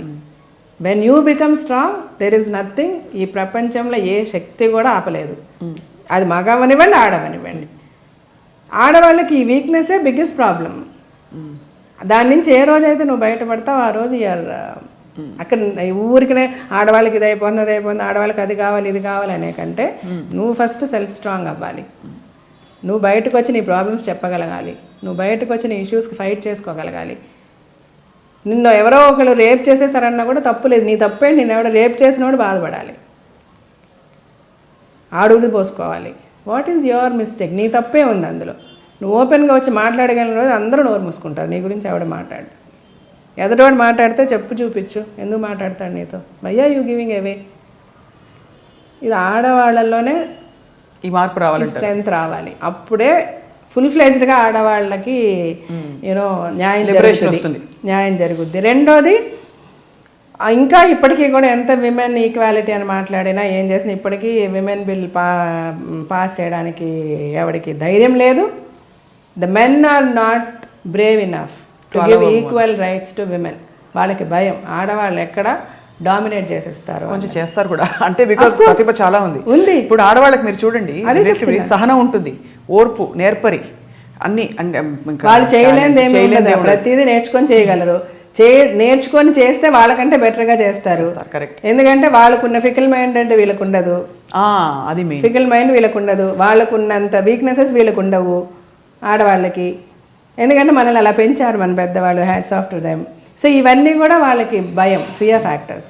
అందుకని ఎక్కడికక్కడ ఇంకా ఇప్పటికీ కూడా ఆడవాళ్ళకి అంత ఇంపార్టెన్స్ ఇవ్వడానికి భయపడుతున్నారు. బట్ వాళ్ళు భయపడినా కూడా మనం రావాలి అంటే మనం స్ట్రాంగ్ అవ్వాలి. మరి మీరు చూడండి, ఏ పొలిటికల్ డయస్ చూడండి, ఎక్కడ చూడండి, ఆడవాళ్ళు ఎంతమంది కనబడతారు? అందరూ మగవాళ్ళే ఉంటారు. డయస్ మీదకి ఆడదాన్ని పిలిచి కూర్చోబెట్టి మాట్లాడించే ధైర్యం చాలా తక్కువ మందికి ఉంది. ఎందుకంటే డెఫినెట్గా డామినేట్ చేస్తారు. జీవిత గారు ఫస్ట్ బ్యాచ్ లో ఉంటారేమో, అంటే coming out and speaking about bold issues. మీరు ఎవరు అడిగినా నేను మాట్లాడాను అనిపిస్తుంది. నేను ఈ షో చూస్ చేసి నన్ను చాలా మంది ఎప్పుడో నేను 89లో మానేస్తే ఇప్పుడు 2016లో ఐ డిడ్ దిస్ షో. అంతవరకు నేను ఎక్కడా కూడా ఎనీ టీవీ షోస్ కానీ మూవీస్ కానీ ఎందులో నేను రాలే. నేను ఆ షో సెలెక్ట్ చేసుకుంది కూడా అందుకే. అట్లీస్ట్ కొన్ని విషయాలు మనం బోల్డ్గా చెప్దాం, నేర్చుకుంటారు. ఎందుకంటే ఆనెస్ట్లీ అండి, మీరు okay as a wife you're a great wife, wonderful mother, ఒక గృహిణిగా, కూతురుగా, కోడలుగా. But you're so bold and strong inside. అది ప్రపంచానికి చేరాలంటే మీరు పబ్లిక్ లైఫ్లో ఏదో ఒక పబ్లిక్ లైఫ్లో బయటికి ఇంకా రావాలి. వచ్చే టైం వచ్చింది. లాస్ట్ 1 or 2 క్వశ్చన్స్ మనం వైండ్ అప్ చేసే ముందు, మీ మీద, రాజశేఖర్ గారి మీద కామెడీ స్కిట్స్ చాలా అవును మిమిక్రీ షోస్ చూస్తారు, చూసి నవ్వుకుంటారా, కోపం వస్తుంది? నాకు మా ఇద్దరికి కోపం రాదు. అంటే నేను మీ ఇద్దరు సరే మన వల్ల సంబడి సర్వైవింగ్, సో చాలా హ్యాపీగా ఫీల్ అవ్వాలి. అండ్ మళ్ళీ నేను ఫస్ట్ రిఫరెన్స్ మీకు చెప్తా, కాసే చెట్టు మీద రాళ్ళు అన్నట్టు, మేము ఎంత పాపులర్ అయితే మా గురించి ఎంతమంది ఎంత మాట్లాడుకుంటే మా గురించి మాట్లాడిన షో అంత సక్సెస్ అవుతుంది ఆబ్వియస్గా. సో అంటే గుడ్ ఆర్ బ్యాడ్ మమ్మల్ని అవాయిడ్ చేయలేకపోతున్నారు పీపుల్ మా గురించి మాట్లాడుకోవడానికి అనే తీసుకుంటాను నేను. చాలా పాజిటివ్గా తీసుకుంటా. లైవ్ షోస్ చూసాను. మేము ఉన్నప్పుడే కూడా స్టేజ్లో శివారెడ్డి 2-3 సార్లు చేశాడు. అంటే మెయిన్గా సార్ మీ పట్ల తిరిగి ఏం జీవితాన్ని అడగడం, మీరు బంగారు అని మీరు పిలవడం, అంటే ఇది ఏదో మనం ఈరోజు ఫేక్గా స్టార్ట్ చేసినది కాదు. ఈ బంగారం అని నేను తన పిలవడం వే బ్యాక్, తలంబ్రాల్లో తను నన్ను చీట్ చేస్తాడు కాబట్టి నేను తనని ఫ్రాడ్ అని పిలిచేదాన్ని. సో రెగ్యులర్గా తను ఫ్రాడ్ అనే పిలిచేదాన్ని నేను. సో మా పెళ్ళికి ముందు అదే తనకి యాక్సిడెంట్ అయినప్పుడు హాస్పిటల్లో ఉన్నప్పుడు మా అత్తగారు ఫస్ట్ వచ్చి రాజశేఖర్ గారు నేను ఫ్రాడ్ అని పిలుస్తుంటే ఆవిడ చాలా అప్సెట్ అయ్యారు. పక్కకు పిలిచి వాళ్ళ కూతురుతో అదేంటి ఫ్రాడ్ అంటుంది తనంటే, అప్పుడు మా అదే మావంటే నాకు అలవాటు అయిపోయింది తన్ని ఫ్రాడ్ అని పిలవడం. అప్పుడు ఆవిడ అలా అనగానే మా వదిన గారు వచ్చి చెప్పారనమాట, మా రాజశేఖర్ గారు అక్క వచ్చి అన్నారు, ఇట్లా ఫ్రాడ్ అంటున్నావంటే ఏంటి మా అమ్మ ఫీల్ అయిపోతున్నారు అని అంటే, అప్పుడు నేను బంగారం అని మార్చా. అప్పటి నుంచి స్టార్ట్ అయింది అది. అది వినే మన పోకిరి బాబురావు గారు మా ఆయన బంగారం అని సినిమా టైటిల్ పెట్టారు సౌందర్యతో. ఇంకా రాజశేఖర్ గారు నన్ను అడగడం అంటే బేసిక్గా తనకి పాపం లాంగ్వేజ్ ప్రాబ్లం ఉంది. సో దానితో ఏంటంటే ఆ వర్డ్స్ ఏంటి అని అడగడానికి తను నన్ను అడుగుతుంటారు. సో అది maybe people are enjoying so much. ఇంకోటి కూడా చెప్పారు ఒక సందర్భంలో మీరు, దట్ మీకు మెమరీ పవర్ ఎక్కువ, ఆయన ఈ పాయింట్స్ అన్ని నేను మాట్లాడతాను, నేను మర్చిపోయినా నా చేసిన గుర్తు చేయమని అని చెప్పి. ఇప్పుడు కూడా తనకి అలవాటు ఉంది, లేట్ నైట్ పడుకుని మన మంచి నిద్రలో ఉన్నప్పుడు కూడా సడన్గా జీవితాన్ని లేపి తను ఏదైనా థాట్ వస్తే నాకు చెప్పేసి పడుకుంటారు. ఎందుకంటే నేను గుర్తుపెట్టుకుంటాను, ఆయన అయితే మర్చిపోతారు. అబౌట్ మూవీస్ అవ్వచ్చు, అబౌట్ ఏదైనా తను చేయాలనుకున్నది అవ్వచ్చు, నేను ఇలా చేయాలనుకున్నా నాకు ఇలా కనిపించింది అని చెప్పేసి పడుకుంటారు. So life is going on. Jeevitha garu, మీకేం కావాలి లైఫ్లో? అన్నీ అంటే మీకు అది కుదిరిందో, అది దైవ నిర్ణయమో, లేకపోతే మీరు ఇలా కుదుర్చుకునే విజ్ఞత మీకు ఉందో, మొత్తానికి మీరు కావాల్సినవన్నీ ఎక్స్పెక్టేషన్స్ లేకుండానే ఎవ్రీథింగ్ కేమ్. అమరేంది చక్కటి కెరియర్ చూశారు, సక్సెస్ చూసిన తర్వాత మీరు బై చాయిస్ ఎంచుకున్న వైవాహిక జీవితం చూశారు, wonderful married life you had మీరు చెప్పారు. What do you want in life now? మీకు జీవిత గారికి ఏం కావాలి వితౌట్ రాజశేఖర్ గారు? అంటే ఐఎమ్ సేయింగ్ యాజ్ అ వ్యక్తి, ఒక యాజ్ అ ఉమెన్, అంటే మాకు అని కాకుండా నాకు ఏం కావాలి? నాకు అంటే అబౌట్ మై అంటే ఇప్పుడు ఇంకా నాకు కావాల్సింది మెయిన్గా నా ఫ్యామిలీనే కదా ఉంటుంది. అంటే వాళ్ళు అనుకున్నా కాకపోయినా ఇప్పుడు నాకుండే మేజర్ గోల్ అంతా నా డాటర్స్ ఇద్దరు బాగా సెటిల్ అవ్వాలి, వాళ్ళ లైఫ్లో దేనికి కష్టపడకూడదు. సేమ్ వే రాజశేఖర్ గారు ఆయన చాలా అంబిషియస్ పర్సన్, నేను చాలా కంటెంట్ పర్సన్. అంటే నాకు చాలా తొందరగా సాటిస్ఫై అయిపోతాను, నేను పెద్దగా ఎక్కువ ఎయిమ్స్ అంబిషన్స్ నాకు ఉండవు. That's my character. కానీ రాజశేఖర్ గారు ఈజ్ వెరీ అంబిషియస్, ఆయనకి చాలా చేయాలని ఉంది. సో ఆయన అనుకున్నవన్నీ ఫుల్ఫిల్ అవ్వాలి. అండ్ అఫ్ కోర్స్ అందరమే చచ్చిపోతాం, nobody is going to live permanent. కానీ అట్లీస్ట్ మనం చనిపోయేటప్పుడు we should die happily. Okay, నాకు లైఫ్లో ఇలా అనుకున్నాను, ఇలా జరగలేదే అన్నది నాకైతే ఏమీ లేదు, నా పిల్లలకి నా హస్బెండ్కి కూడా ఉండకూడదని ఆ విధంగా అదొక్కటి మై హోప్. అలాగా వాళ్ళు ఏది కూడా వెనక్కి తిరిగి చూసుకొని మనకి లేదే అని అనుకునేలాగా అలాంటి సిచ్యువేషన్ వాళ్ళకి రాకుండా మనం చేసేయాలన్నీ అన్నదైతే నాకుంది స్ట్రాంగ్గా. అది ఎంతవరకు చేయగలనో, ఎంతవరకు God will help me I don't no. మీరు ఆల్రెడీ అంటే యువర్ సో సెల్ఫ్ అవేర్, అంటే ఎంత స్ట్రాంగ్గా ఉన్నారు, మీకు అన్నీ అమరాయి కాబట్టి డెఫినెట్గా మేబీ అది కూడా లైఫ్ విల్ హ్యావ్ ప్లాన్. జీవిత గారు, మీ సినిమాలో ఒక మంచి పాట మీ నోట వినాలనుంది. అంటే నాకు పాటలు చాలా ఇష్టం, కానీ చచ్చినా నేను పాడలేను ఒక లైన్ కూడా అస్సలు. అలా నమ్మబుద్ధి అవ్వదు, బికాజ్ మీ గొంతు స్వీట్గా మ్యూజికల్గానే ఉంటుంది. నా గొంతు స్వీట్గా ఉంటుందని మీరు ఒక్కరే. నా పిల్లలు అప్పుడు పొద్దున్న లేచిన వెంటనే మాట్లాడితే మా ఆయనకి డబ్బింగ్ చెప్పచ్చు అంటారు మా పిల్లలు. అట్లా నా గొంతు స్వీట్గా ఉండదు కానీ అలా తెలుసు. ఏమంటారు డాడీకి dubbing చెప్పదంట.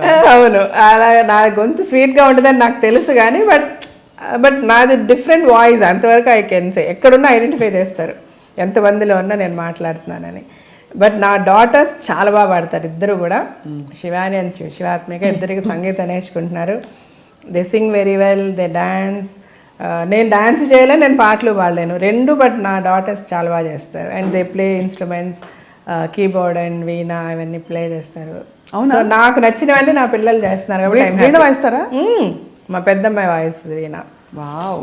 Both of them play keyboard. And చిన్నది కూడా ఇప్పుడు ఎవరి నేర్చుకుంటున్నారు? దే కమ్ హోమ్, ఇంటికి వచ్చి అంటే మా ఆయన ఎక్కడికి పంపించారు బయటికి. There is no way of sending them, అది స్కూల్ తప్ప బయట ఇక్కడ క్లాసెస్కి దానికి పంపించారు ఈయన. ఎందుకంటే ఏంటి అంటే బేసికల్గా ఈయనకి స్కేర్డ్, సెక్యూరిటీ ఇష్యూస్ చాలా, ఆయన కాషియస్గా ఉంటారు, ప్రీకాషియస్ అనమాట. ఇక్కడ మనం యాక్చువల్లీ థియేటర్కి వెళ్ళినా కూడా ఆయన ఏంటంటే ఎగ్జిట్ డోర్స్ దగ్గర సీట్స్ చూడాలి. Suddenly some calamity happens, we should be able to get out. మేము ఏదైనా హోటల్స్లో చెక్ ఇన్ అయినా కూడా ఫస్ట్ వెళ్ళి ఫైర్ ఎగ్జిట్స్ చూడమని చెప్తారు పిల్లల్ని. సో బేసికల్గా తను చాలా కాన్షియస్గా ఉంటారు. ఈవెన్ రోడ్స్ మీద ఎప్పుడైనా వాక్ చేసిన ప్లాట్ఫామ్స్ మీద ఉండడం అన్నది,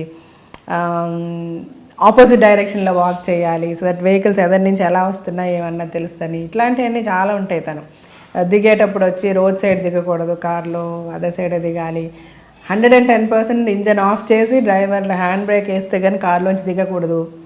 చిన్నప్పటి నుంచి ఇవన్నీ వాళ్ళకి నేర్పించి పెడతా. అంటే అది యూ డోంట్ బిలీవ్, యాక్చువల్గా వీళ్ళు లేచి నడిచేటప్పుడు పడిపోతారే పిల్లలు. నార్మల్గా లేచి ఫస్ట్ నడిచేటప్పుడు పడతారు కదా అటు ఇటు, అటొక అమ్మ ఇలాగే పరిగెత్తాలి వాళ్ళతో. అలా పెంచారు మా ఆయన నిజంగా మా పిల్లలు. నేను అదే అంటుంటాను అనమాట, మీరు ఇట్లా పెంచి రేపు వీళ్ళు సొసైటీలోకి వెళ్ళి ఇలా వాళ్ళు బ్రతకాలి కదా. అవును, అంత కేర్ తీసుకునే వాళ్ళు దొరకకపోతే you know they will be very last యాక్చువల్గా. అండ్ ప్రతి ఆడపిల్ల తండ్రి లాగా ఉండాలి. ఎగ్జాక్ట్లీ. మీకు కొడుకులేని లోటు అయితే డాక్టర్ గారే తీర్చుంటారు. యువర్ లైక్ అంటే తనకి చాలా ఇష్టము. అంటే మీరు అన్నట్టు మేబీ లైఫ్లో ఒక చిన్న ఇది విచ్ ఈస్ నాట్ దేర్ అని అంటే, రాజశేఖర్ గారికి కొడుకులు అంటే చాలా ఇష్టం యాక్చువల్గా. He loves his daughters. ఒక కొడుకు కూడా ఉంటే బాగుండే అన్నది ఉంది తనకి ఎప్పుడు కూడా, బట్ నాకైతే ఎప్పుడు లేదు. I never missed a son. అదొకటే మేబీ. మీరు ఆడపిల్లలు వెళ్ళిపోతారు కదా వేరే ఇంటికి. ఎగ్జాక్ట్లీ, ఆయనకి అదొకటి ఉంది ఎప్పుడు. మంచి గుమగుమలు వాసన వస్తున్నాయి మీ ఇంట్లో. అవునా? మీరు చేస్తారా వంట? నేను చేస్తా. మీరే చేస్తారా? నేను వంట చేస్తాను కానీ బట్ ఇప్పుడు చేయటం లేదు, టైం ఉండదు. అంటే రాజశేఖర్ గారు చాలా సీరియస్గా వంట పనులు ఇంటి పనులు నేను చేస్తే తిడతారు ఆయన. ఎందుకంటే నీకు బయట అన్ని పనులు ఉన్నాయి, so I don't want be ఫూలిష్గా అండ్ నువ్వు ఇంట్లో వంట చేసావు అది వద్దు, యూ డోంట్ వేస్ట్ టైం దీనికంతా, ఏది మనుషులు పెట్టని చెప్తారు ఆయన. సో నాకు మంచి కుక్ పని వాళ్ళు ఉన్నారు ఆయనకా నాకా ఆయనకా. ఆయన హెల్త్ కాన్షియస్ అంటే మరీ అలాగని హెల్త్ కాన్షియస్ అని ఏమి డైట్ గీట్ అట్లాగేం పెద్దగా చేయరు, ఆయన ఫాలో చేయరు. బట్ రెగ్యులర్గా ఎక్సర్సైజ్ అనేది చేస్తారు. అన్నెసెసరీ ఈటింగ్ ఎప్పుడు చేయరు. ఆయన ఎట్ టైం ఎక్కువ తినడం అనేది చేయరు. ఆయన కొంచెం కొంచెంగా తింటారు. Every 2 hours 3 hours little hill take అనమాట. బట్ అన్నీ తింటారు. ఈ మధ్య నాన్ వెజ్ మానేశారు కొన్ని రోజులు, నేను తినను అని చెప్పి. అది మానడం తినడం అట్లా చేస్తుంటారు నాన్ వెజ్. జీవిత గారికి ఏమి ఇష్టం వంట? నాకు పప్పు, టొమాటో పప్పు ఇష్టం. మా అమ్మగారు చాలా బాగా చేస్తారు, అది నాకు చాలా ఇష్టం. టొమాటో పప్పు ఒకటి మై ఫేవరెట్. అండ్ చిన్నప్పుడు మా అమ్మ అయితే నీకు ఏం అక్కలేదు, ఇది కిరాణా కొట్టు అడిగించి పెళ్లి చేసేస్తే రోజు పప్పు ఉంటే చాలు నీకు అనేవాళ్ళు అనమాట చిన్నప్పుడు మా అమ్మ. అట్లా పప్పు ఏ రకాలు వండినా పప్పు ఇష్టం నాకు. పోపేయడంలో తేడానా లేకపోతే టొమాటో పప్పు రకరకాలు కదా. కొంతమంది పులుపు తక్కువ చేస్తారు, కొందరు మా మమ్మీ అన్ని కరెక్ట్గా వేసి కరెక్ట్గా చేస్తారు. నేను చేస్తాను ఆవిడలాగా. ఇప్పుడు మా ఇంట్లో కుక్ ఉంటుంది ఆవిడ. అంటే నా దగ్గర నేను ఇంకోటి వర్కర్స్ని ఎక్కువ మార్చడానికి నేను ఇష్టపడిన సర్వెంట్స్ని. నా దగ్గర ఎవరు చేసినా చాలా సంవత్సరాలు చేస్తారు. దే డోంట్ లీవ్, నన్ను వదిలేసి అంత ఈజీగా వెళ్ళిపోరు. ఏదైనా వెళ్ళినా మళ్ళీ నెక్స్ట్ మంత్ వచ్చేస్తారు నా దగ్గరికి. నేను ఆల్మోస్ట్ వాళ్ళని మా ఇంట్లో వాళ్ళలాగే చూసుకుంటా. మా పిల్లలకు కూడా అదే చెప్తా, పని వాళ్ళ మట్టుగా ఎప్పుడు పని వాళ్ళ చూడొద్దు. ఒకే పని అమ్మాయికి 10 పనులు చెప్పినా నాకు నచ్చదు. అంటే వాళ్ళు మనలాగే కదా, వాళ్ళకి కొంచెం రెస్ట్ ఇవ్వాలి, వాళ్ళకి కూడా ఇది చేయాలి, వాళ్ళకి కూడా అలా అన్నిసార్లు అలా చెప్పకండి చేయకండి అని నేను ఇప్పటి నుంచే ట్రైన్ చేస్తాను ఆ పిల్లలకి. కలిసి చేసుకోవాలి. సో మా వంట ఆమెకి కూడా అన్ని వంటలు రాజశేఖర్ గారికి ఎలాగ ఇష్టమో అన్నీ నేను నేర్పించేసాను.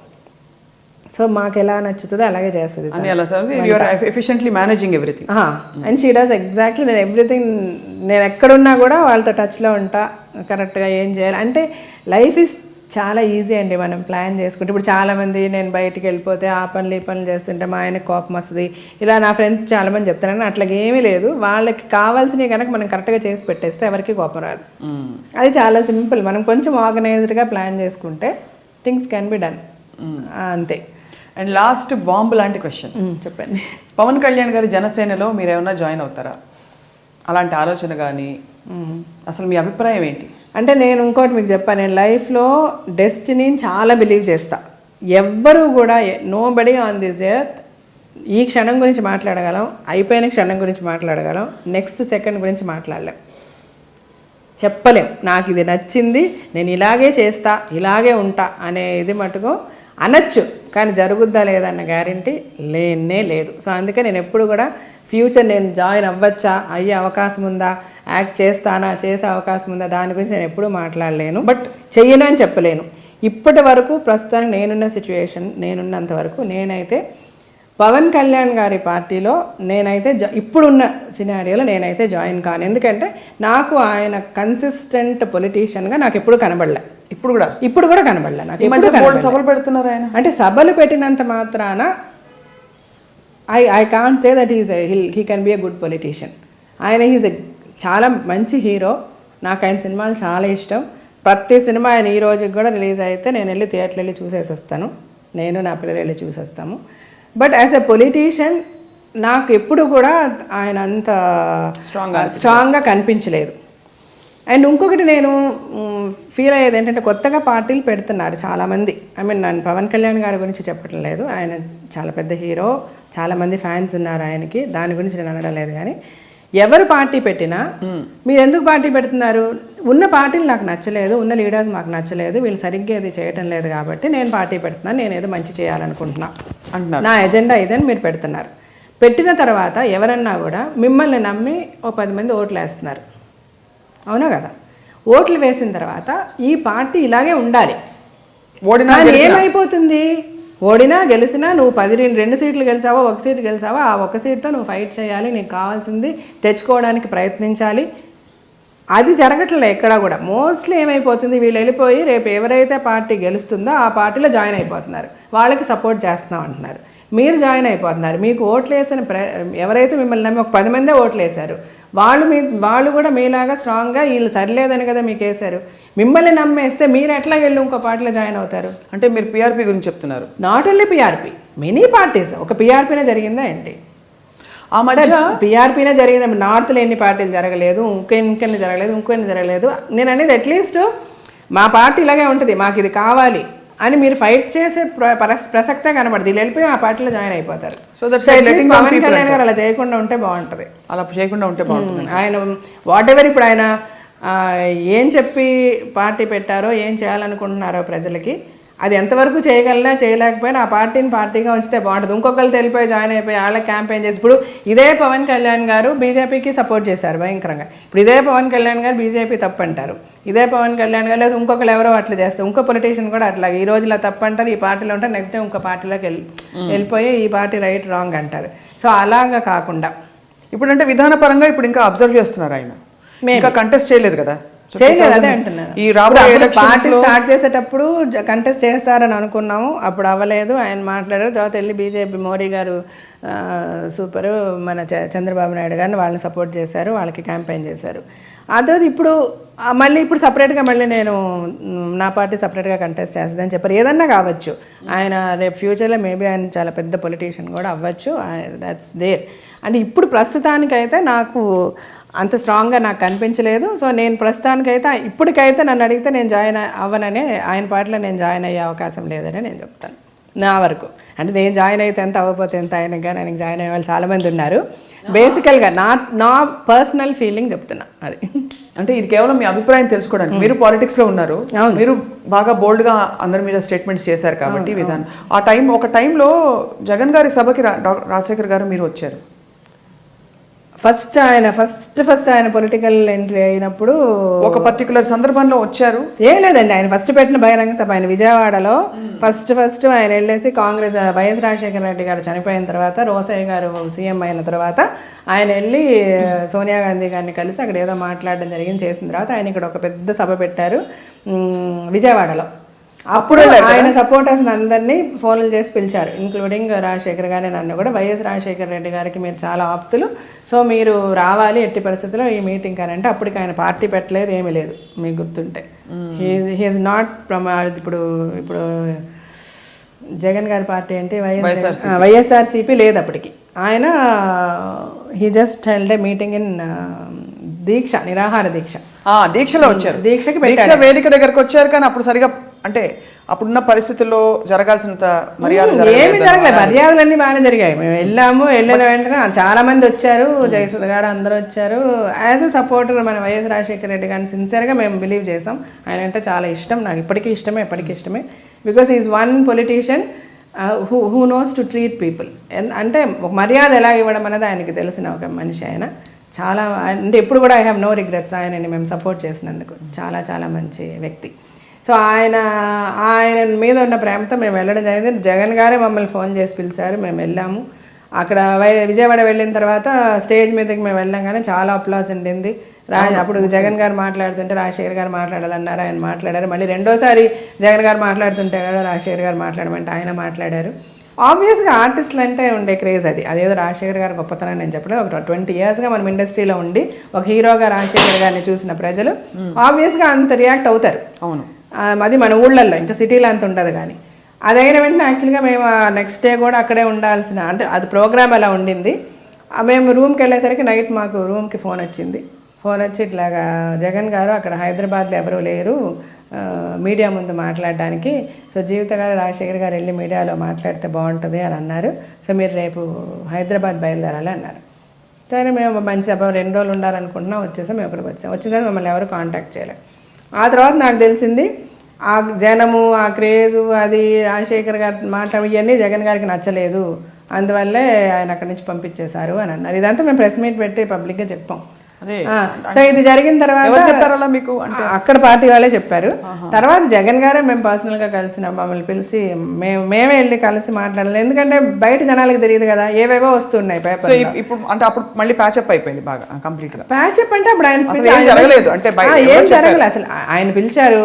ఆయన కూడా అదే చెప్పారు, ఇట్లా రాజశేఖర్ గారు కాకుండా మీరు రెండక్క, మీకు అది ఇది చేద్దాము, ఇలా చేద్దాము, అలా చేద్దాము. రాజశేఖర్ గారు అప్పుడు స్టేజ్ మీదకి వచ్చినప్పుడు కొంచెం సినిమాటిక్ అయిపోతుంది, హీరోస్ అంతా వస్తే అలాగే లేదా మాట్లాడారు. అంటే బేసిక్గా అంటే స్టార్స్ మనకు పాలిటిక్స్ బాగా ఎంత మంచి సంకల్పం ఉన్నా కూడా స్టార్స్ ని పాలిటిక్స్ సీరియస్ పాలిటిషియన్స్ గా చూసుకోవట్లేదు. That is the main problem అన్నట్టు ఆయన అన్నారు.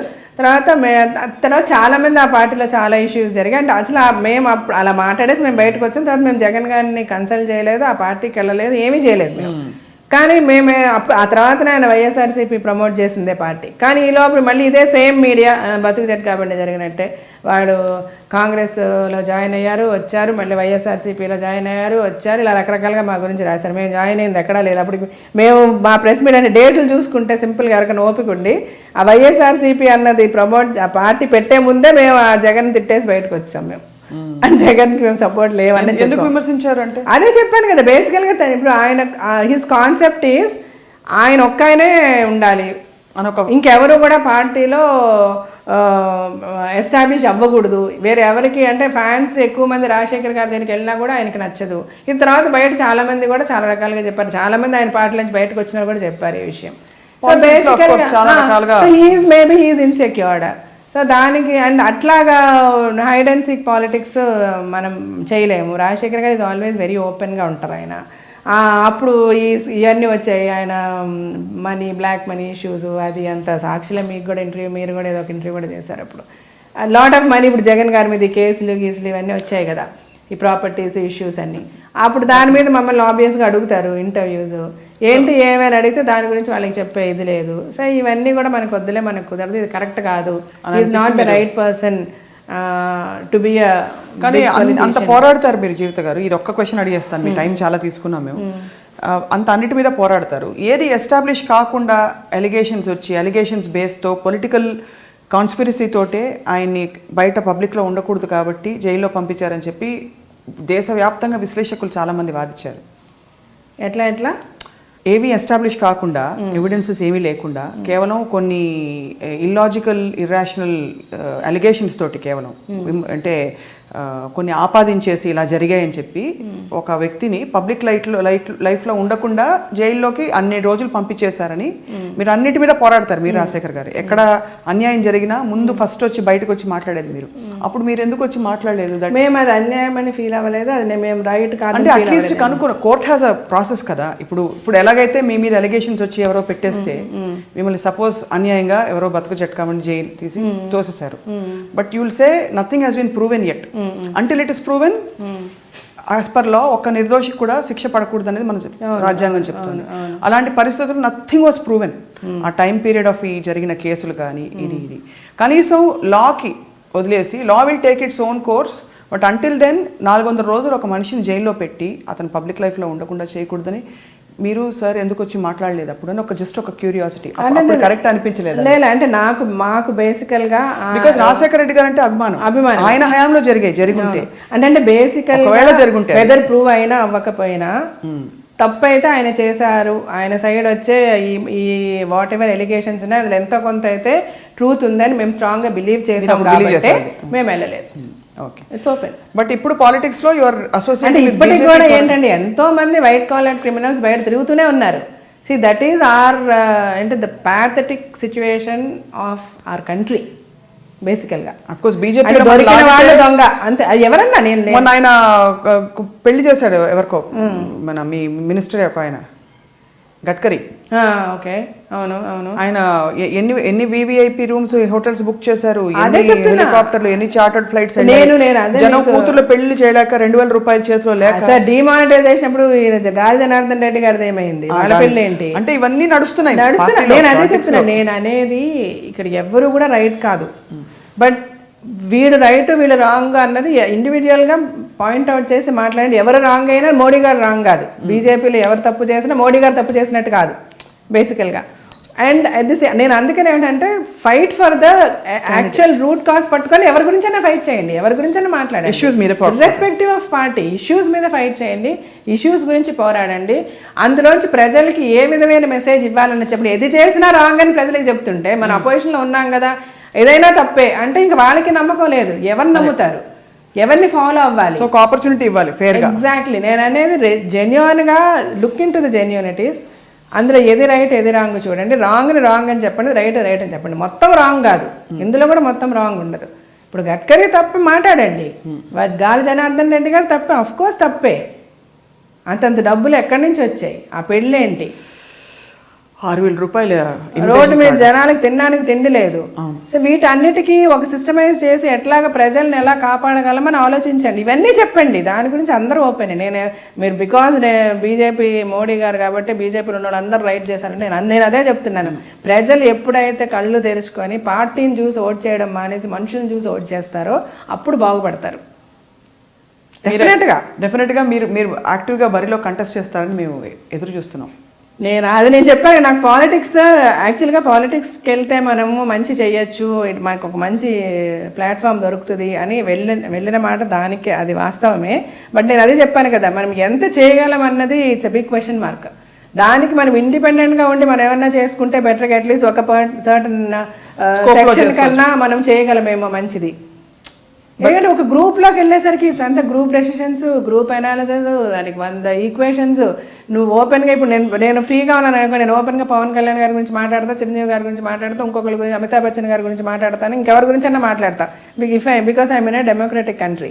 అదే నేను ఒక పార్టీలోకి వెళ్ళిపోతే అయ్యో మీరు వాళ్ళ గురించి ఇట్లా అనకండి, వీళ్ళ గురించి ఇలా అనకండి, వాళ్ళ గురించి అలా అనకండి, ఇన్ని రెస్ట్రిక్షన్స్, ఇది మంచి చేయాలన్నా కూడా ఈ మంచి చేస్తే దీనికి వెనకింత ఇలా 100 మనకి ఆంక్షలు, కండిషన్స్, క్లాజెస్, దేనికి సరైన చాలా వీటికి సరైన ఎక్స్ప్లెనేషన్స్ ఉండవు. You can never be satisfied with what they say. ఇవన్నీ ఎందుకు, దానికి మనం ఏదో మనకి తోచింది మనం మంచి చేస్తూ వెళ్ళిపోతుంటే బెటర్ కదా, జీవిత సూత్రం అంటారు. అవును, బట్ డెఫినెట్గా ప్రతి ఒక్కరికి ఎంతో కొంత హెల్ప్ ద అదర్, పక్కవాడికి సహాయం చెయ్యాలి అన్న థాట్ అయితే మటుకు ప్రతి ఒక్కళ్ళు రావాలండి. అది 1000 రూపాయలు సంపాదించనివ్వండి, 10,000 సంపాదించనివ్వండి, 10 కోట్లు అవనివ్వండి, ఒక లెవెల్కి తర్వాత నీకు ఉండడానికి ఇల్లు, కట్టుకోవడానికి బట్టలు, కావాల్సిన కార్లు ఇవన్నీ ఉన్న తర్వాత కూడా డబ్బులు ఎందుకు దాచుకుంటారు లాకర్లో? బయట ఎంతమంది కష్టపడుతున్నారు, మీరు ఏం చేస్తారు, సడన్గా పోతారు, అవి ఎక్కడుండే లాకర్లు అక్కడ ఉండిపోతే తర్వాత ఏమైంది ఎవరికి తెలియదు. ఆ డబ్బులు. దానికి మీరు ఉన్నప్పుడు 10 మందికి హెల్ప్ చేస్తే, ఎందుకంటే చాలామంది నీడీ ఉన్నారు, కనీసం కట్టుకోవడానికి బట్టలు తినలేని వాళ్ళు ఎంతోమంది ఉన్నారు, వాళ్ళందరికీ ఏదైనా చెయ్యండి. ఇప్పుడు మొన్న ఈ డిమానిటైజేషన్ వచ్చినప్పుడు మీరు చెప్పండి, అసలు ప్రజలే కదా పెద్ద కల్ప్రిట్స్. ఎంతమంది కమిషన్లు, ఏమండి మీ దగ్గర ఓల్డ్ మనీ ఉందా, ఎదుగో 25% కమిషన్, కొత్త నోట్లు ఇస్తాము, ఇది ప్రజలు చేసిన పని. మీరు ఎంత మార్చాల్సి వచ్చిందా? కొంత మా దగ్గర ఉంటాయి కదా, మా దగ్గర అంటే మామూలు అమౌంట్స్ ఉంటాయి కదా, ఐ డోంట్ మీన్ ఇది అంటే వెరీ నార్మల్ అమౌంట్స్ ఉంది, అది బ్యాంక్ లో వేసేసాం కదా, ఇప్పుడు అంతా కార్డే.